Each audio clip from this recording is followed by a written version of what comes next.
Hello. If you're seeing this, this would be your horoscope for all 12 zodiac signs from May 5th through May 11th. As always, timestamps will be in the description box below. And if you would like a personal reading from me, you can reach out to me via email and Etsy, which is also down in the description box below. And thank you so much if you do hit me up. And I also want to say thank you so much to those who are waiting on a reading or have gotten a reading from me and have been really patient with me. I'm trying my best. Anyways, see you at your horoscope. I love you. And anyways, time to chit chat a little bit. So honestly, I already filmed this intro like twice and I just hated the way it sounded because I just felt like, looking back at it and thinking about it, I felt like I was just complaining, and I feel like I was just like, just like ranting for no reason, and I was just so upset, and I didn't like it because I do recognize that I'm going through a very difficult and transitional stage of my life right now. But at the same time, I still feel like it's given me a lot of perspective on things. And it makes me feel like all I'm doing is focusing on the negative things and the hard stuff that's happened. And I don't see anything inherently wrong with that, because I do, like, those feelings are valid and I am ranting. But at the same time, it kind of just makes me feel like, what about the good stuff that's happened? But anyways, I realized that I don't feel too comfortable talking about it, at least the way that I did, and in that mood where I was just like dreading everything. Like, today was honestly a really difficult day, and I honestly woke up feeling really sad and really just like low-key like a failure. I don't know. I was just like feeling like very, I feel like these past few months I've just been really struggling with my self-worth and with my confidence and feeling like I'm where I'm meant to be. And it's weird because it's like I know I'm where I'm supposed to be. I just kind of feel like right now I'm struggling with how I'm being perceived by others, like, in my life. And I feel like this is like a balance that I'm taking care of. And I'm going through like a major rebrand because of it, And I just want to say, if 300 people send me $1, or if 600 people send me 50 cents, I'll have exactly enough money to get 2 new pairs of pants and the Chanel Can Splend OD perfume, the purple one. So if someone just has like $300 bills laying around, I'm not gonna say no to you. Anyways, that's my truth and I have to live it, and I'm not gonna sit here and be like, oh, no. That's what I want, and I'm putting that out there into the universe. Aside from that, I just feel I'm really excited about that. Can I be honest? Because last year, I just really didn't like my vibe, you guys. I've donated a lot of clothes that I bought last year, what little I did buy. And it's just kind of like awkward because I feel like I was trying so hard to like find myself last year, or like define myself, but it's just like I was losing myself last year. You know what I'm saying? I feel like trying to find yourself while you're losing yourself, or like trying to define yourself while you're losing yourself, is a really hard thing to do. Between the relationship that I went through, between the situations and the routines and stuff I was going through last year, it was so hard to catch a break.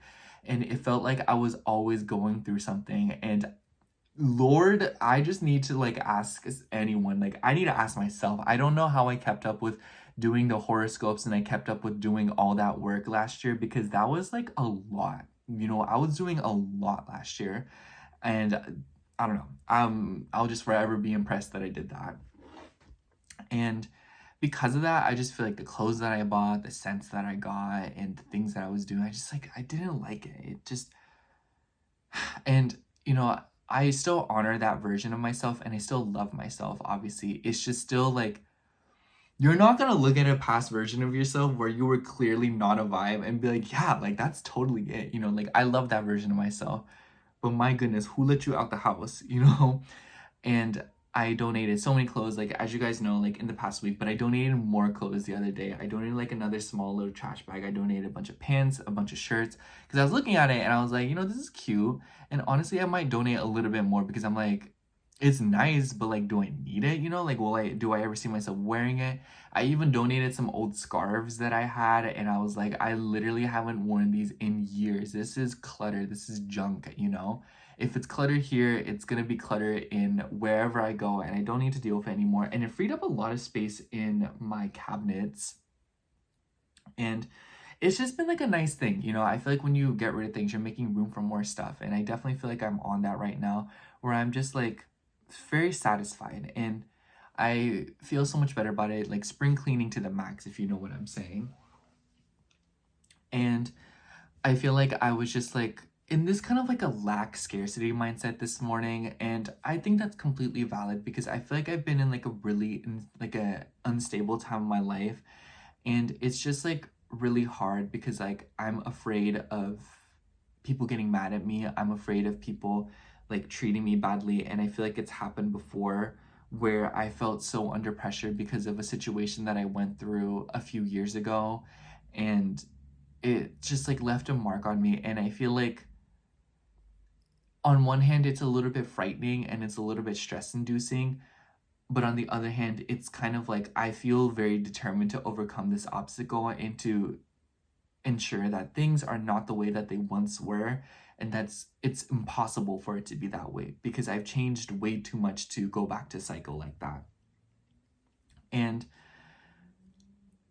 I really honor that part of myself. And I know I'm speaking in kind of like, I feel like I'm a little bit cryptic right now, but it's because when I first moved to California, I had a best friend and we roomed together, and, you know, she treated me really badly, and so did the other person that I was living with. And it really left a scar on me, and it really hurt me, and it made me very afraid of living with people, especially like people that I'm close with. And it destroyed and rotted out our relationship. And, you know, I tried really hard to overcome that, and I tried really hard to look past that, but I feel like it got the best of me because it felt like it was never validated by her or recognized. I don't feel like she ever took the time to apologize for it. And then we had like a really nasty falling outage in like the past 2 years, and I feel like I was blamed for not properly apologizing, but it's like it's because I was like, I didn't feel sorry for what I did. You know, like I will say sorry and I will mean it. I'm not the kind of person that will say sorry just because I'm told to say sorry. I will say sorry because I feel sorry. And I feel like a lot of you know what I mean. It's like, why would I say sorry if I don't mean it? You know, like I just think that's so fake, and that's so, it wastes everyone's time. You know, it wastes the person that has to listen to it. It wastes the person that has to say it. It wastes the people who are not even a part of it, but like hear about it. You know, it doesn't get anything done. And I just don't like that. And because of that, I just was like, I feel justified in what I did. And, you know, if you don't feel that way, like, can we have a conversation about it instead of you being like, no, you're wrong, you know? And it's like, I don't know if these people watch my videos because like they know I have a YouTube channel, and it's like, I said what I said and I meant what I said. So you're hearing it here.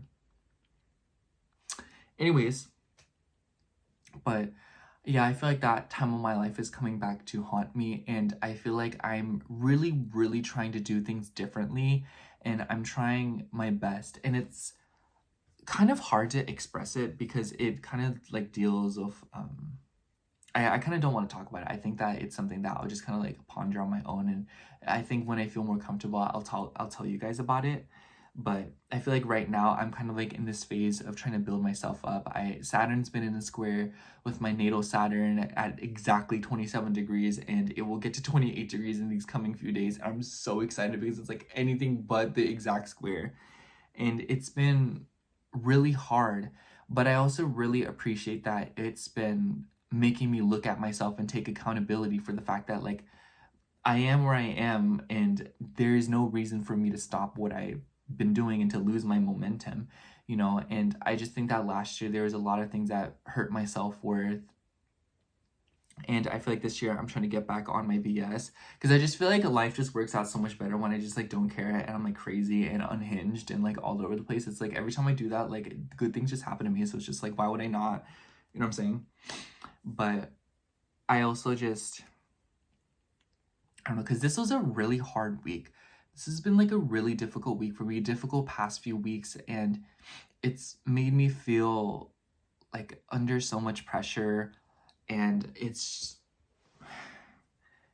this is like it's just really stressful, you know. Like there's a grand mutable cross in my chart, and then Saturn is in a square with my natal Saturn, and it's just like my natal Saturn is like the only other mutable placement I have in my chart. It's just like, it's with my relationships. And it's funny because I saw this video and it was like, this is how I know you're dating for validation, and everything applied to me, and I was like, I did not, you know, and I really struggle with self-worth within relationships, and I really struggle with people and like romantic situations, because I feel like I know how to pull people in, you know, like I know how to get people to like me. I know I'm a likable person, and I like myself, you know, like, and I feel like that's like a very magnetic energy to have. And I know like if I meet people in person, like I just know how to like get them to like me. It's not that hard. I just think that when people want to get closer to me and when people want to spend more meaningful time with me, it makes me really nervous, because I feel like I present myself as like a very spontaneous and a very, you know, like all over the place kind of person. But I think that when you get to know me more, you find that I'm a creature of habit. And I feel like a lot of you kind of see that in me already, just because I keep up with these horoscopes, you know? So I'm like a very routine kind of person, or I like to stick to certain rituals and habits on my day-to-day life and how I structure it. And it really, I'm very suspicious of people trying to be a part of that, you know? I'm very suspicious of people wanting to spend quality time with me and people wanting to sit down with me, because it's like something that I value so much, and I would hate for someone to do it with me not appreciating it as much as I do. I just feel like that's such a waste of time for me, because I feel like it stems from like my childhood, where I would constantly ask people, you know, like spend time with me, and I was so good about it. I remember there was like this period of time in my life where like months, it felt like years that I was asking my brother this, but I remember I really love Plants vs. Zombies. I love the whole franchise. If you like it, please tell me down below that you like it too.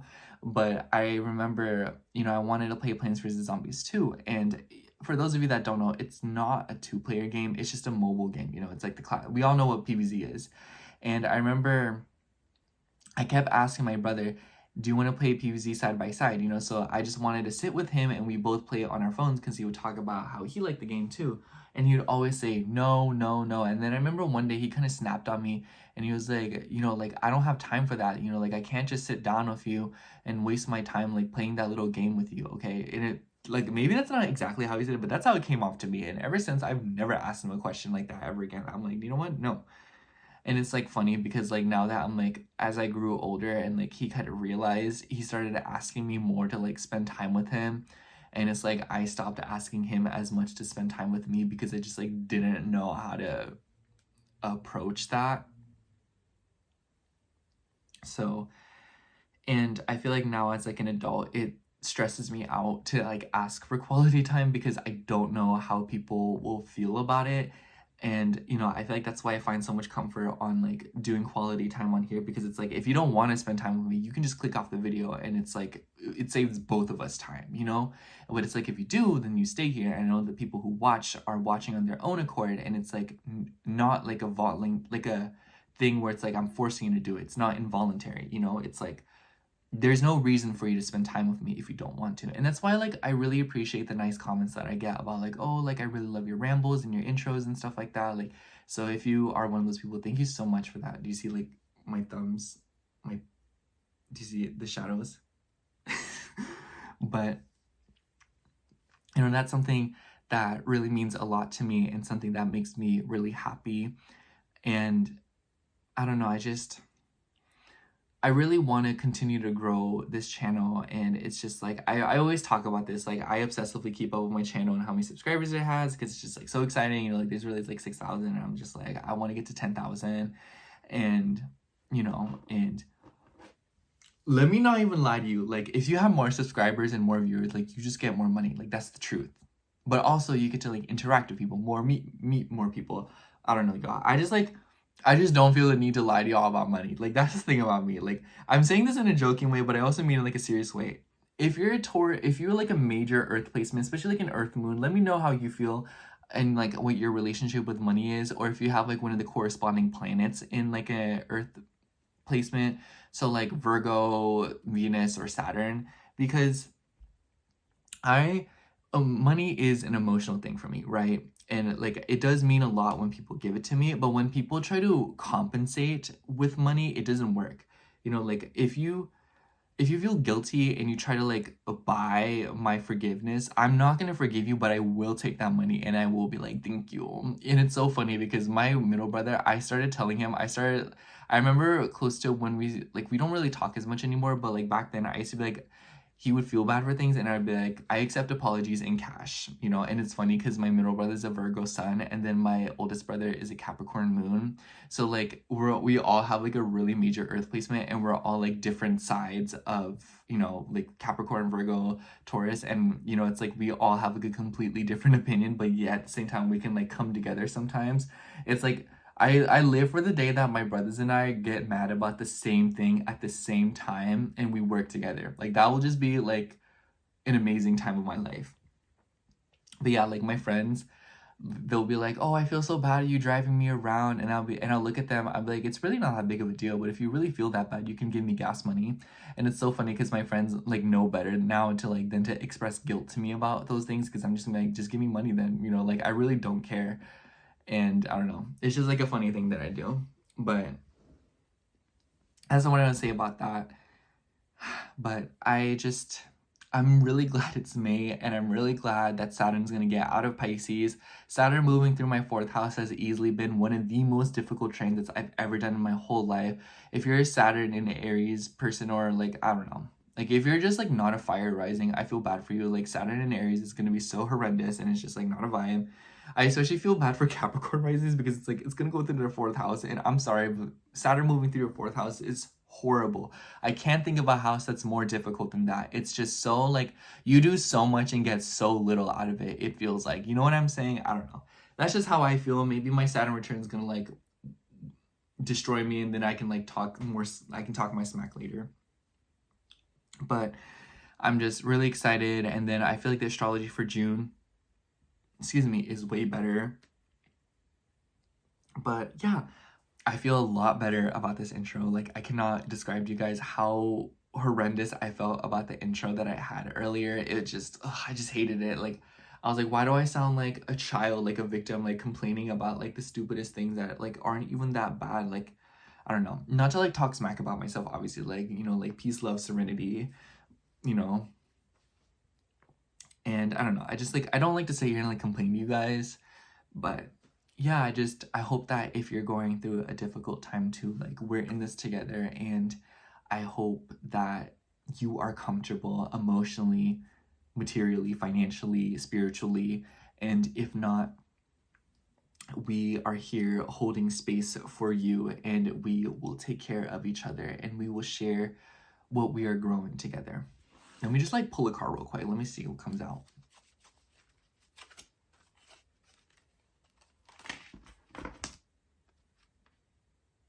Queen of Cups. Lean into your feelings, lean into your emotionality, your romance. Perhaps leaning into our femininity. Maybe there's a woman that is important. Anyways, that's all I have for the intro. Thank you for listening as always, and I'll see you in your horoscope. I love you. Okay, starting out with Sagittarius rising. So hello, Sagittarius. If you're seeing this, this will be your horoscope for May 5th through May 11th.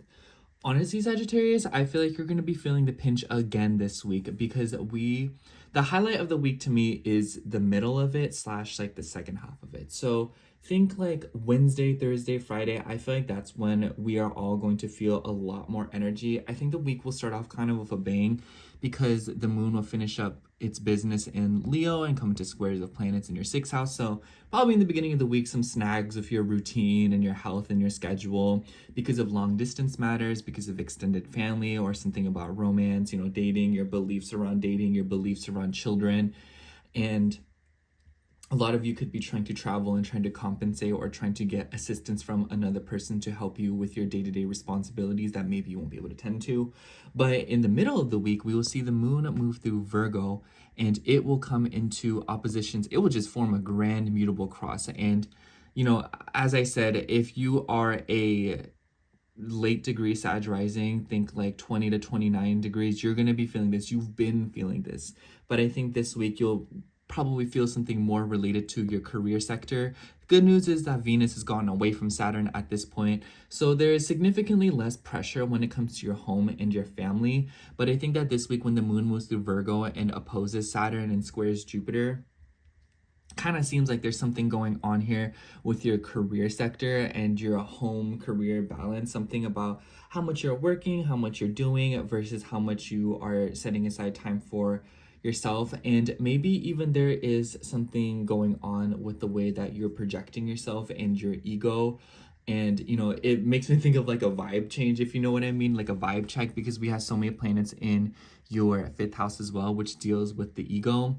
And speaking of, in the middle of the week, we will see Mercury come into a conjunction with Chiron right in your fifth house. And I feel like this is definitely another focal point of the week.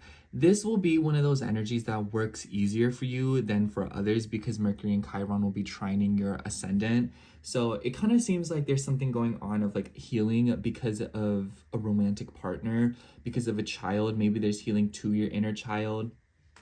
Sag, I have to say, this is one of the weeks where you really want to lean into creativity, lean into your hobbies, lean into things that you enjoy, lean into spending time with children, lean into spending time with the people that you care about.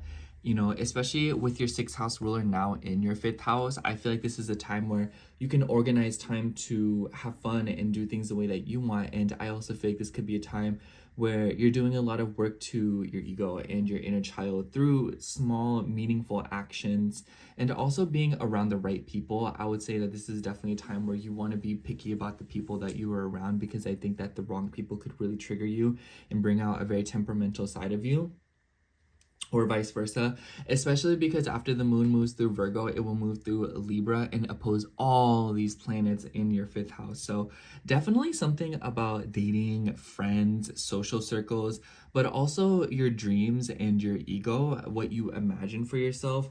I feel like this weekend could be a hot spot for where you are planning ahead or looking forward into the future when it comes to your health, your well-being, you know, your dating life, you know, if you want to get married to someone, or if you want to like divorce one day, or if you see your relationship lasting, maybe if you see yourself having kids later on, maybe something about, you know, getting together with your routines, like, oh, I want to start doing this, and if I start doing this, I'll get this, you know. So, oh, I want to start looking more swole, I need to go to the gym more often, and then you know, if I do this, this, and this, then I will look like this, you know what I'm saying? Where it's, I feel like a lot of you are experimenting from here on out, you know, at least for this week, and I feel like a lot of you are getting very curious about what more you can do for yourself. And honestly, I really like the gaggle of planets in your fifth house, because I've been saying this for weeks now. I feel like Sag risings have been caught in a lot of crossfire, and I think that this week will be no exception in the middle of it. But I kind of feel like in the beginning of it, you'll have a little bit of an easier time than other people.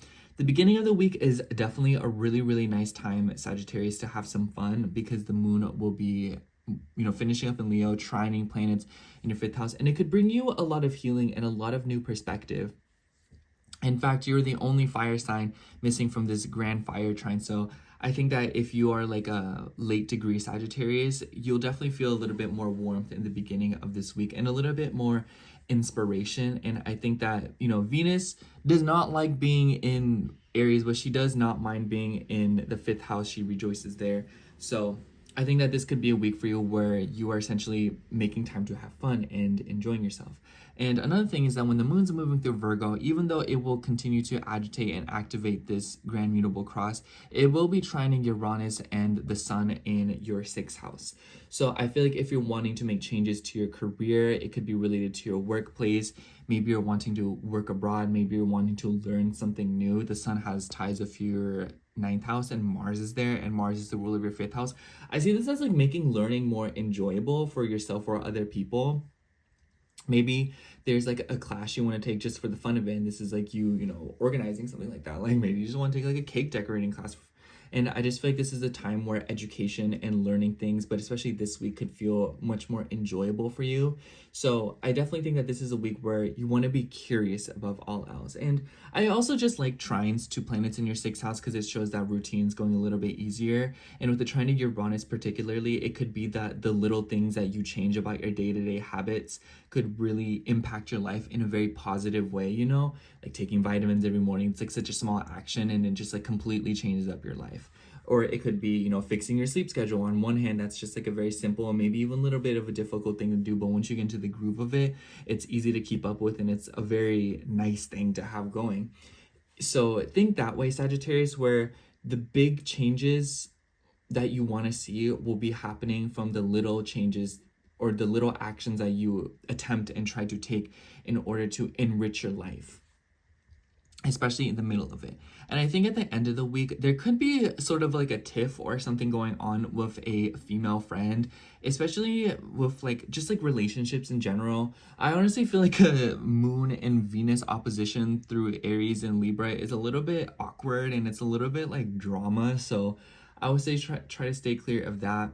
And for others of you, I wouldn't be surprised. The nice thing is though, the moon will trine Jupiter in your 7th house. So it kind of makes me think of like one relationship, like this person's like not happy with you, and then like another person's like, oh hey, you know, how are you doing?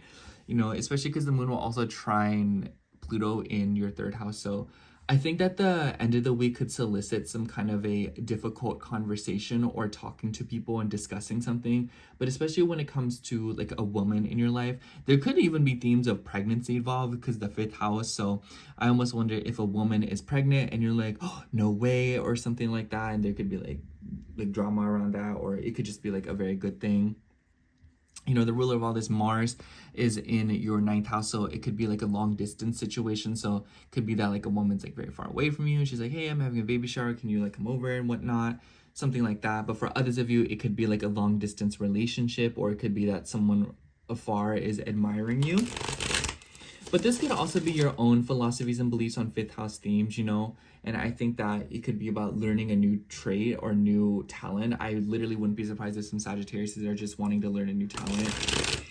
But different beliefs on what's important to you and what makes you happy and what makes your inner child rejoice, if you will. But yeah, Sagittarius, let's see what card comes out for you for the week. Oh, a card just fell out. We have the 2 of Wands. You know what? Since you're Sagittarius rising, I'll pull you one more card. This one just fell out, so don't tell the other signs that I pulled you one. Don't comment it, don't say anything. So let's take this one.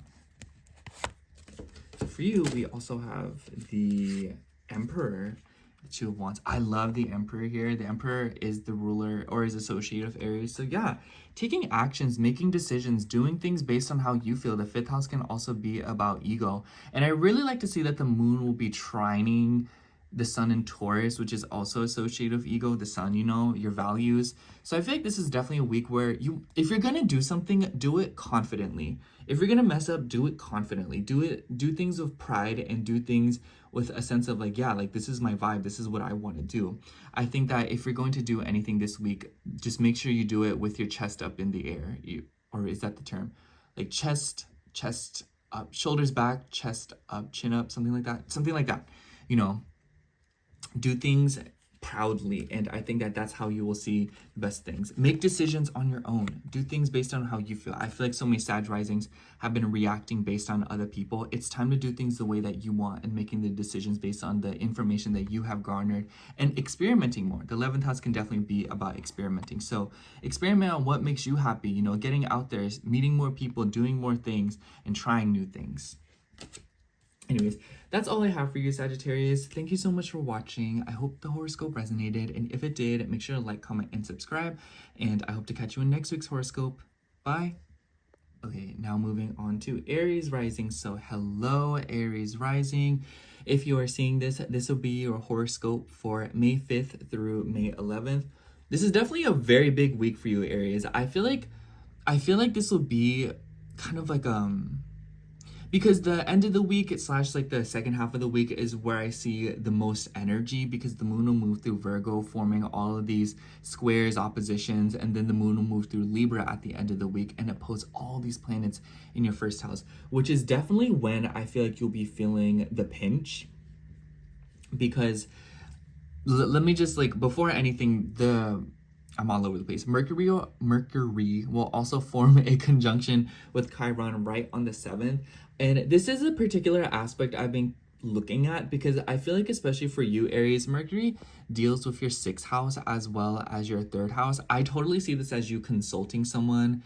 Some of you could be going to a doctor this week, or some of you could be, hitting up just consulting someone. I feel like it doesn't matter who it really is, but because this is in your 1st house, it definitely seems like it's related to your physical body. So a lot of you could be recovering from an injury. I've been noticing that some Aries placements have been healing from something revolving around their fertility, and I totally wouldn't be surprised if that's the case here, because your Mars, your chart ruler, is in the 5th house, and the 5th house deals with kids. So perhaps some of you are hitting up like a gynecologist or doing something in order to change something of your reproductive organs to have a child.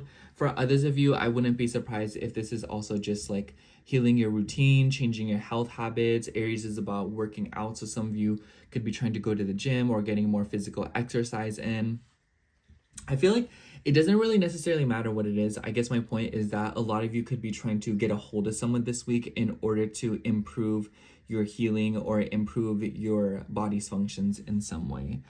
And Mercury and Chiron is kind of like an unfavorable transit, at least in my eyes, because Mercury also has ties with your 3rd house to drive. So around the 7th, 8th, maybe even the 6th, I would say pay extra close attention while you're driving. I think that an aspect like this can cause a bit of a not so well situation, if you know what I mean. But it's just not good for the body. And then at the middle of the week, we will see the moon move through Virgo. And the moon will be trining planets in your 2nd house, but opposing planets in your 12th house. I kind of see this as like getting that like bag, but then like, at what cost? So it's like, you work an 8-hour shift and you made double the money because, like, I don't know, like some kind of pay, or like you get a bonus, but then it's like a lot of extra work and you had to do a lot extra. It makes me think of when you pick up an extra shift at work and it's like, wow, y'all, like I'm balling, I made like $400 more or whatever, but then you're really pooped as a result. So especially because the moon will form this sort of T-square with Jupiter in your 3rd house, I definitely feel like this is a week where you want to simplify things, Aries. I think that this T-square will be really vicious on your sleep schedule, your well-being, your health.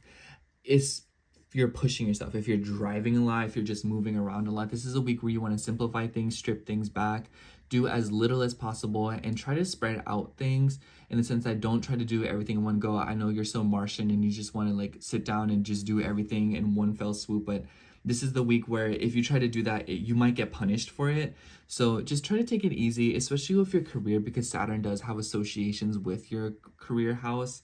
For others of you, I also feel like this could be something about healing your self-worth and your ego, and more so at a subconscious level.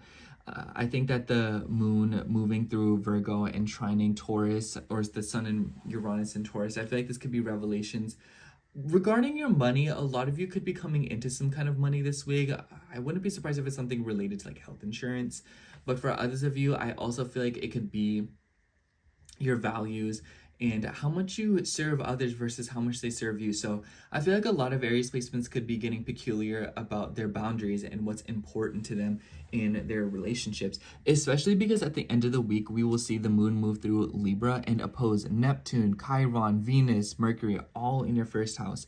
Venus has ties with your relationships as well as your values. So I feel like at the end of this week here, you do want to pay attention, because I feel like after that Mercury and Chiron conjunction, I wouldn't be surprised if a lot of you are aiming to have some conversations with romantic partners, or some of you are getting very serious about the people that you are involved with. Some of you could be, going back and forth of like money and like relationships and stuff like that, because it's 2nd and 7th house.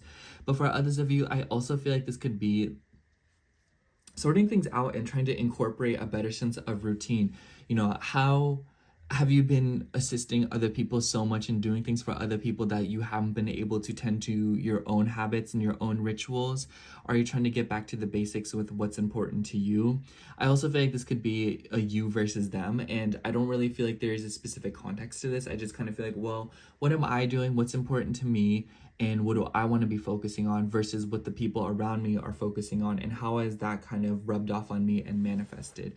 And I kind of feel like I feel like a lot of Aries placements have been kind of like on the go. But I think that right now there is definitely something going on within your self-worth and your relationships. Oops, sorry. The nice thing is that the moon will be trining Jupiter and also Pluto from your 11th and your 3rd house. So I feel like the end of the week, although it might be received in a strange way, I feel like having conversations will definitely be important. This isn't this week, but next week we will have a full moon and Scorpio. So I kind of just feel like it's worth having some conversations this week or thinking a little bit more critically. And especially because we see Mercury and Chiron sextiling Jupiter in your 3rd house, I feel like there's a lot of realizations that Aries placements are having right now, or there is a curiosity about you where perhaps you're just wanting to learn more about people, or you're just wanting to meet more people, or you're wanting to network, or you're wanting to put yourself out there more, but maybe there's kind of like a difficulty with this kind of balance where it's like, man, I really want to meet more people, but I just don't like people. I've literally heard an Aries placement around me say that. So some of y'all could literally be going through something like that. And I think Aries, if you are wanting to meet people, I think that the moon moving through Libra at the end of the week is not a bad time to do it. Even though it's opposing planets in your 1st house, I feel like no matter what you do in order to meet people and, cast a net with relationships, you're going to feel kind of irritated either way, because I feel like a lot of Aries placements are low-key have been in a hermit mode, or you have been just kind of not as thrilled to be around other people as much as you would usually be. And I feel like this is one of those weeks where maybe you'll get tested for that, where it's time to go out there, socialize, communicate with people, and change something about your daily habits and rituals to compensate for time for others, or to better help your mental health, because obviously this isolation has probably been kind of driving you mad. But I definitely feel like there is like a huge emphasis on your relationships from here on out, because your 7th house ruler is in your 1st house. I also feel like a lot of you could be going through like a vibe change of your physical appearance. I think that Mercury and Chiron could be like, maybe you're healing from like a piercing or a new tattoo. So I think that a lot of Aries placements are going through cosmetic changes right now. Anyways, I'm going to pull you guys a card and then we'll kind of send you off. Because I feel like this week, it's really about attending to the things that you know you need to take care of when it comes to your relationships. Because I feel like a lot of you have been leaving others in the dark, or you feel you're kind of left out in the dark. And I feel like that's because you've been away kind of doing so much work on yourself, maybe traveling, coming back from a trip. Maybe some of you are moving around in some way. And then I feel like this is you kind of like coming back to yourself in some way, where you're trying to attach yourself back to your community and your local people and like the people you're familiar with in some way, shape, or form. Especially if you have been in sort of a hermit mode. I think that planet is moving through your 1st house. Doesn't matter what state of life you've been in recently. I think that this is literally just you trying to get back out there. And I think that this week will be kind of the beginning of something. Anyways, let's see what card comes out for you. Let's take this one. For you, we have the High Priestess. What a nice card. I feel like this is definitely a nudge to the fact that you have finished up a lot of planets going through your 12th house and bringing up essentially what has been weighing on you and what has been kind of bringing you down, or what it is that you need to let go of. I feel like your intuition right now is razor sharp and you need to trust it when it comes to making your decisions right now, and when it comes to balancing things out. And I feel like this is a call for you to do things a little bit more intuitively, not strictly intuitively, but I feel like there has definitely been the sense of leaning more towards logic, or leaning more towards like spirituality. I feel like there's something about this balance where it's like some of you need to be more pragmatic and logical, whereas others of you need to be a little bit more spiritual and holistic. And I think finding the balance between that will be the absolute best for you from here on out. Anyways, that's all I have for you, Aries. Thank you so much for watching. I hope the horoscope resonated, and if it did, make sure to like, comment, and subscribe. And I hope to catch you in next week's horoscope. Bye. Okay, moving on to Taurus rising. So hello, Taurus rising. If you are seeing this, this will be your horoscope for May 5th through May 11th. I have you say, Taurus, I think that you out of all the signs have a very peculiar few weeks ahead of you, but this week is definitely no exception. And I want to say you and Libra are going through the same thing, but I think that Libra's week is a little bit more active than yours because nothing is really happening with your chart ruler for the next few weeks. Venus will not come into major conjunctions with any other planets, I feel. And because of that, there's just not much going on with her. And so I feel like there is this period of time right now where you're kind of floating by and maybe keeping to yourself. I think that Venus or your chart ruler moving through the 12th house can definitely signify a lot of introspection, focusing on your sleep, doing things by yourself, paying attention to your, just you. So a lot of you could be in the state of like being mysterious and just kind of, doing your own thing. But I definitely feel like the end of this week will present some kind of a situation because the moon will move through Libra. And I definitely feel like the second half of this week is when you will be feeling it the most. The beginning of the week, maybe it feels kind of a little bit like here and there because the moon will start out in Leo and it will have come into some squares with the sun and Uranus in your first house. So perhaps some kind of a situation revolving around a home matter. Like I said, this could be for some of you a home renovation, or maybe you're changing up something in the home. But for others of you, this could definitely be ego clashes and, bumping heads with someone that you live with, someone that you are blood related to, and or just anyone that you consider family, And then Uranus is involved too. So I would imagine that a lot of you are going through random shifts within your home. Some of you could be realizing, oh, well, like I need to move out, or oh, this needs to be changed in the home, So just something about your home, your family. I feel like the week will start off with like a random shift in this sector of your life that you weren't necessarily expecting, and you kind of have to have a pivot. And then the moon will move through Virgo in the middle of the week, which I really like because then it will come into trines with the sun and Uranus in your first house. I definitely feel like the middle of the week, a lot of Taurus risings could be having a little bit of fun, enjoying themselves. And I think that with your chart ruler in the 12th house, I feel like this is like you doing things on your own. And Virgo is about, I feel like Virgo is a little bit more peculiar when it comes to enjoying itself. So I feel like this could be like setting things up just perfectly, like middle of the week, you clean the whole house and then you have your favorite snack in a clean house. You know what I'm saying? Where it's like you set up a situation to where it's very simple and very laid back and even stripped back, but it's not necessarily dramatic. It's just nice, and it is something that fulfills you and makes you feel comfortable being by yourself. I think that with your chart ruler in the 12th house, it's a really good time to just be working out, getting a move on, moving around. And I feel like this is definitely necessary because I think that the Aries over the 12th house like this can cause sleep disturbances or be a little bit hyperactive. So some of you could be feeling a little bit jittery. And especially I think I did the week when the moon opposes Venus and Neptune. There seems to be kind of like this sense of, oh, like I need to get a move on, or oh, I need to do more and more. So I would say like take care. Try not to overpack your schedule. Try not to overpack your routines, doing too much. It makes me think of like, try to do a select few things to kind of, keep your energy expended, like doing one big workout session instead of like a million different things to keep up with throughout the day, because I feel like you will eventually burn yourself out that way. Because it makes me think of when people are trying to diet a specific way and they try to pack on foods that are low in calories but very filling, so like vegetables, fruits and stuff like that. So I feel like that's kind of like the vibe where less is more for you, especially with the moon moving through the 6th house. I feel like that is definitely like a less is more house. And then on top of that, throughout the middle of the week, you're going to be feeling this. Mercury and Chiron will come into a conjunction right in your 12th house on the 7th. Mercury rules your 2nd house as well as your 5th house. So I feel like for a lot of you, this could definitely be some kind of subconscious healing situation when it comes to romantic relationships, but also your inner child. The nice thing is that the moon will be in a Mercury ruled sign around this point, and it will trine planets in your 1st house. So I see this as like, like I'm good enough, or I'm believing in myself. That's why I'm going to be by myself until I find the right person. I feel like a lot of Taurus risings are probably going through that right now. But for others of you, I also feel like it could be, like I'm good enough to have fun and do the things that I want to do, even if nobody else wants to do them, even if they're not trendy, or even if people don't really understand it. I can just do this by myself and be alone, and there's nothing wrong with that.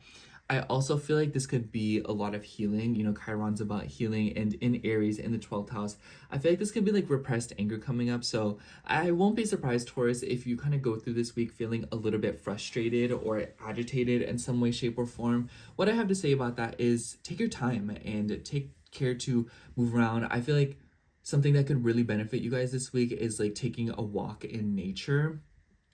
I think any Taurus placing could benefit from that, but especially this week, or hot yoga, or just doing something that allows you to be flexible. Excuse me. Anyways, I kind of just feel like this will be the kind of week for you where you have like a bunch of pent up energy and you want to do something, but you're not really sure. You're like, do I want to do it with another person? Should I do it by myself? Should I do it like that? And I feel like this is one of those weeks where it's like, if you're not hurting anyone and if you're not like disrupting something, it's worth taking the impulses, and it's worth just, doing things in the heat of the moment. Because I kind of feel like this will be like one of those weeks where you get frustrated because you feel like you're holding yourself back and you're very impatient. Especially because I feel like a lot of you have probably been kind of like, like floating by, or kind of been like tending to other aspects of your life. And when the moon's moving through Virgo, it will also come into a opposition with Saturn in your 11th house. Saturn rules your 9th house. So some of you could be dealing with something about like a long distance relationship. But for others of you, I also feel like this could be something about your beliefs and your dreams. And maybe some of you are even thinking about like moving somewhere. The 9th house could be about like the 9th house ruler to me in like the 11th house, maybe something about your philosophies, your beliefs, where you live, wanting to get to exposed more. I feel like a lot of you are wanting to garner perspective in some way, or some of you are wanting to learn more and maybe expand your social circles in some way. And maybe there has been sort of like a restriction in friendships and meeting people. And I feel like if some of you are doing that, maybe go to places that benefit you, to finding people that resonate with you. I don't know why, but like museum, like I think the 9th house ruler in Pisces it so gives museum to me, or learning about history, or just being somewhere that's full of art and beautiful things. So I think that's like, you don't really need me to know that you need some beauty in your life, but definitely this is the kind of week where you want to blaze a path for yourself. Because I kind of just feel like with the moon moving through 6th house, opposing planets in your 12th house, I think that this week you'll notice the pressure of like, oh, like how I've been holding myself back, how I've been not doing the things that I usually want to do, how I've been waiting on other people, or how have I been, servicing others instead of servicing myself and taking care of myself.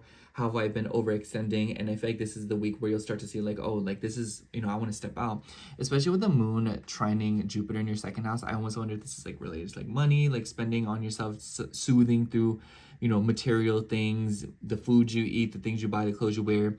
And then the trine to Pluto in your 10th house. I feel like a lot of you are going through a rebrand right now and changing yourself inside out. The 11th house can also be about social media, and the moon rules your 3rd house. So I totally wouldn't be surprised if some of you are dealing with some kind of a restrictive energy with your social media, or you're feeling especially held back or uninspired when it comes to social media. So that's another thing to kind of keep an eye out for. And if you are a Taurus rising, being on social media just to watch this, I appreciate you. Anyways, let's pull you a card and see what we get before I send you off into the week.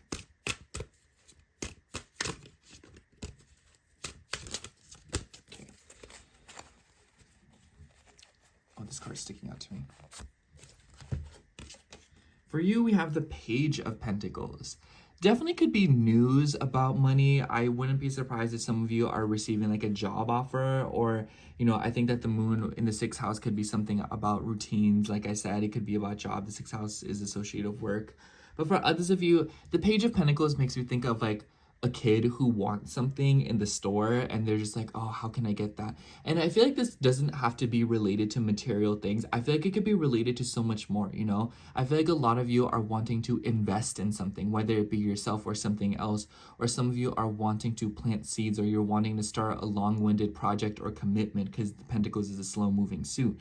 So I feel like definitely slow and steady, Taurus, and the hardest part is beginning and starting something. So I feel like it is definitely worth taking those risks and doing something, even if, like, especially if it is risk-free, it's just about getting yourself up and doing it, because I think that once you get the ball rolling, so much will get done.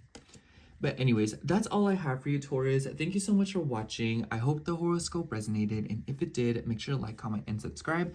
And I hope to catch you in next week's horoscope. Bye. All right, now moving on to Gemini rising. So hello, Gemini. If you are seeing this, this would be your horoscope for May 5th through May 11th. Honestly, Gemini, I think that all the mutable signs have a pretty important week ahead of them. And for you, it seems to be very focused on your home and your family situation, because in the middle of the week, we will see the moon moving through a Virgo. And I definitely feel like the middle / like the second half of the week will be the most important period of the week, because in the beginning, we just see the moon move through Leo. So I feel like the start of the week, a lot of you are just busy, running around, talking to people, chit-chatting, getting with friends, meeting people, especially like a woman. Maybe it's just like you're having a night out, meeting, all the good stuff. It could also be a session with a therapist, having some important and difficult conversations, especially as it relates to your ego, your beliefs. Some of you could be dealing with something of a car and just doing favors for other people, getting caught up in the mundane. And I feel like the beginning of the week with the moon moving through the third house, definitely a really good time to get things done. So if your car needs an oil change, or if you need to take care of something, or if you need to run to the store and run some errands, the start of the week is not a bad time to do that, because we see some nice fire trines between the moon and Leon planets in your 11th house. So I totally see this as like asking your friend, hey, do you want to go with me? Hey, do you need some help? Or if other people are like, hey, can you help me with this? So a lot of that in the start of the week, and definitely a nice time to kind of move about that. And when the moon moves through Virgo, it will come into a square with Jupiter in your first house, and it will also oppose planets in your 10th house, namely Saturn, of course. And nice thing is, though, Venus is away from Saturn now. Saturn rules your 8th house. So I think that the middle of the week will present some kind of a tiff or something going on with a father figure, because Saturn's the father. But this could also be just an authority figure in general. This could be something about your career and your work. And Virgo and Pisces to me is about practicality versus spirituality. So some of you could be kind of caught in between that when it comes to your day-to-day routines. The interesting thing is, though, when the moon's in Virgo, a fellow Mercury ruled sign, Mercury, your chart ruler, also is in a conjunction with Chiron in your 11th house. So I feel like a lot of you could be getting serious about something with your family or your home situation. And maybe it is revolving or related to your friends, your social media, your social circles, or maybe even your dreams and your visions, what you imagine for yourself. And honestly, I feel like a Mercury Chiron conjunction in the 11th house could be healing brought to you by a friend, or feeling at home or feeling comfortable with a friend or someone that you are very close with on a platonic level. But for others of you, I also feel like this could be healing from a friend that maybe you let go of a while back. Mercury rules your 4th house, and the 4th house is about the past. And I feel like a lot of you could be in the state of rumination of thinking about something that happened in the past when it comes with your social circles. And then moving forward, it's kind of like, okay, well, how will this impact my relationships for the better? What am I going to do differently when it comes to my friendships and social circles? This could also be something about your social media, like I said. I feel like it doesn't really matter what it is. I just kind of feel like the point is, what I'm trying to say is that there is some kind of healing that you're doing to something that happened to you a very long time ago. And I feel like it's being triggered by a specific person or an idea, or even like a group of people in your life. And they don't necessarily have to be people that you know on a personal level. This could be an artist, a song, a post you read on Instagram, So I think that this week for you could be a time where a very small or, little piece of information kind of brings back memories and nostalgia, and it is urging you to blaze a new path for yourself and expand in a new way, because Mercury and Chiron is also trining Jupiter in your 1st house. So this is in the name of expanding upon your personality and your identity. And then when we see the end of the week, the moon will be moving through Libra. And the nice thing is, the moon will also, when it's in Virgo, trine the sun and Uranus in your 12th house.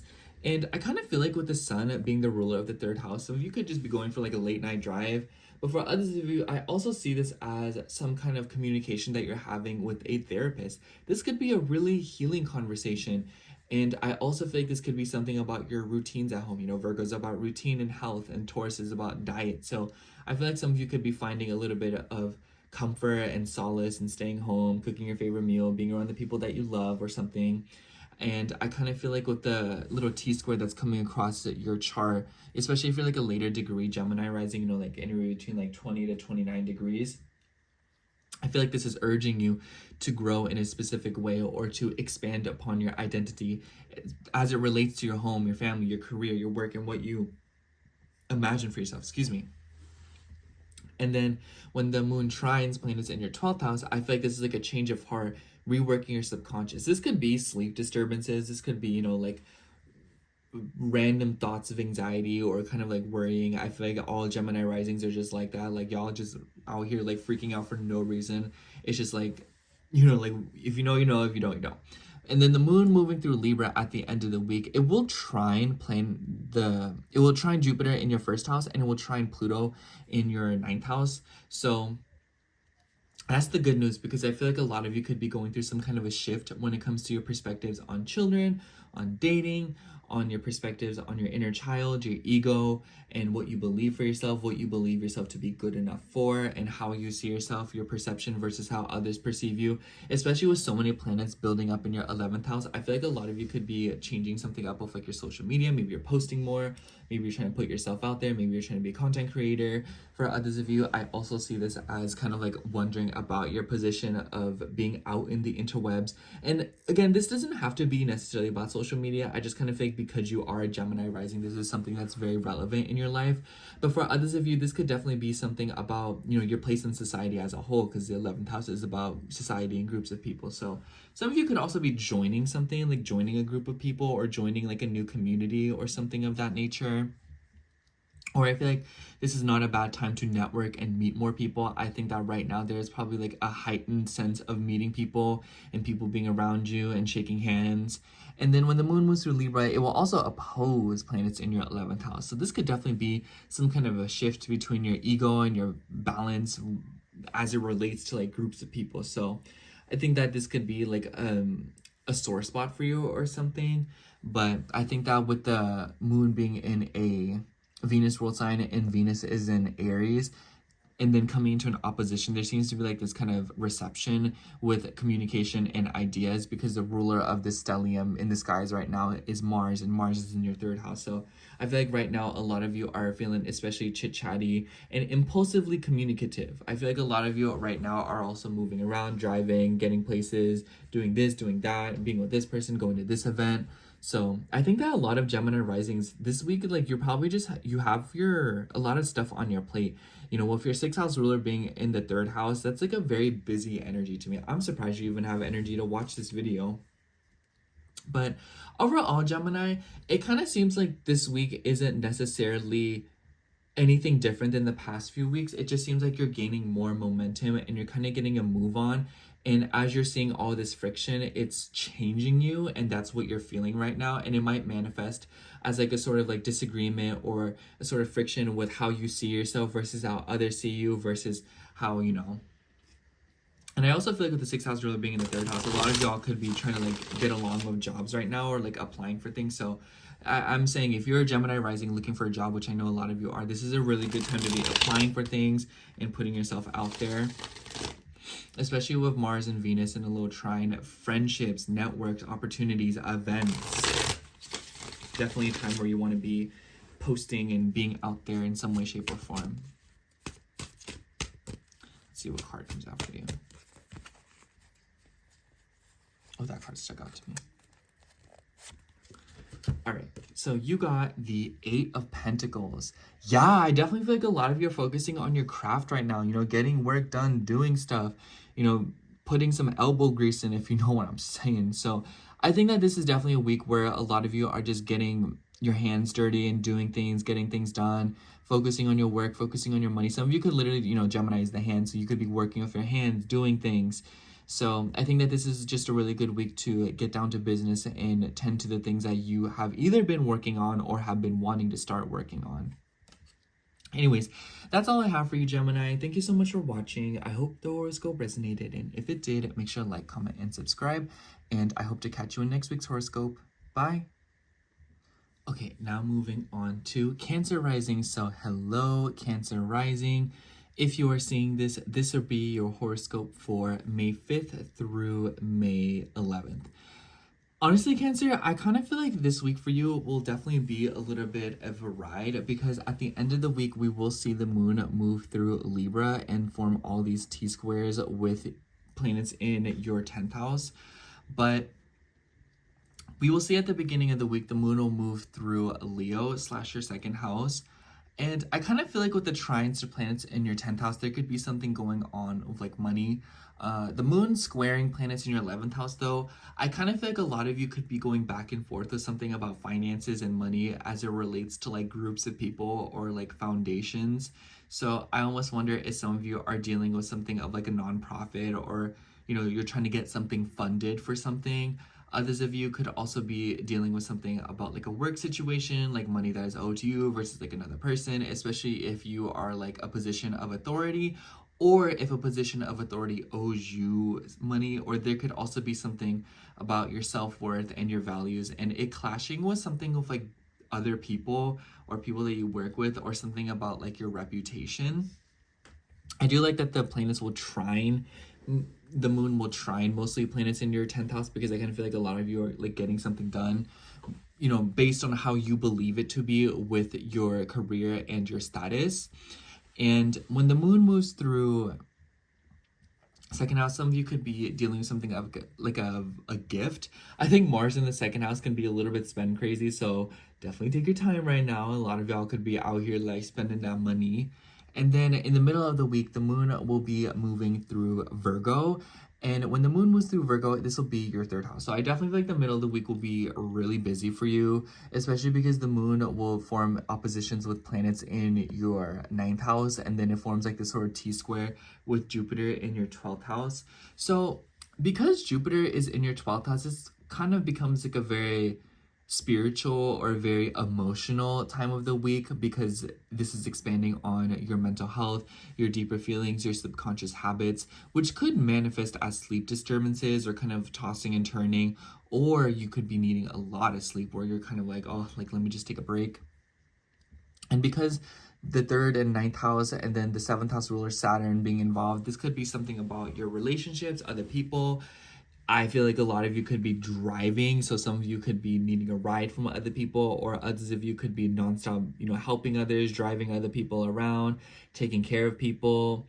And maybe this could also be something about conversations regarding legal matters, property values, and whatnot, because the 9th house can deal with stuff like that. So some of y'all, if you are dealing with legal matters, this could be something about courts. This could be something about, you know, sums of money, or just like signing things, signatures. Some of you could be getting married. I totally wouldn't be surprised if there's something going on about like weddings, and maybe it's in foreign lands and you're traveling for it. Others of you, I also feel like it's just very important to keep up with your schedule and your routine.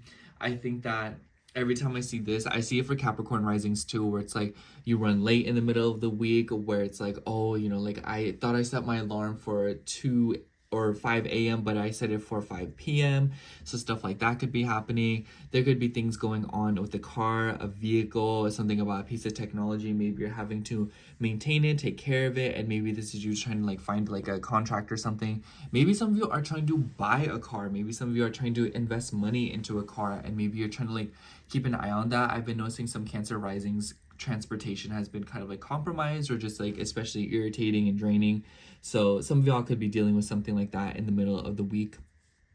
The nice thing is, though, the moon will be trining the sun and Uranus in your 11th house. So I see this as like a help from a friend, or especially like a female friend. Maybe you work with her, or maybe there's something going on with like a female authority figure who is looking out for you and trying to assist you.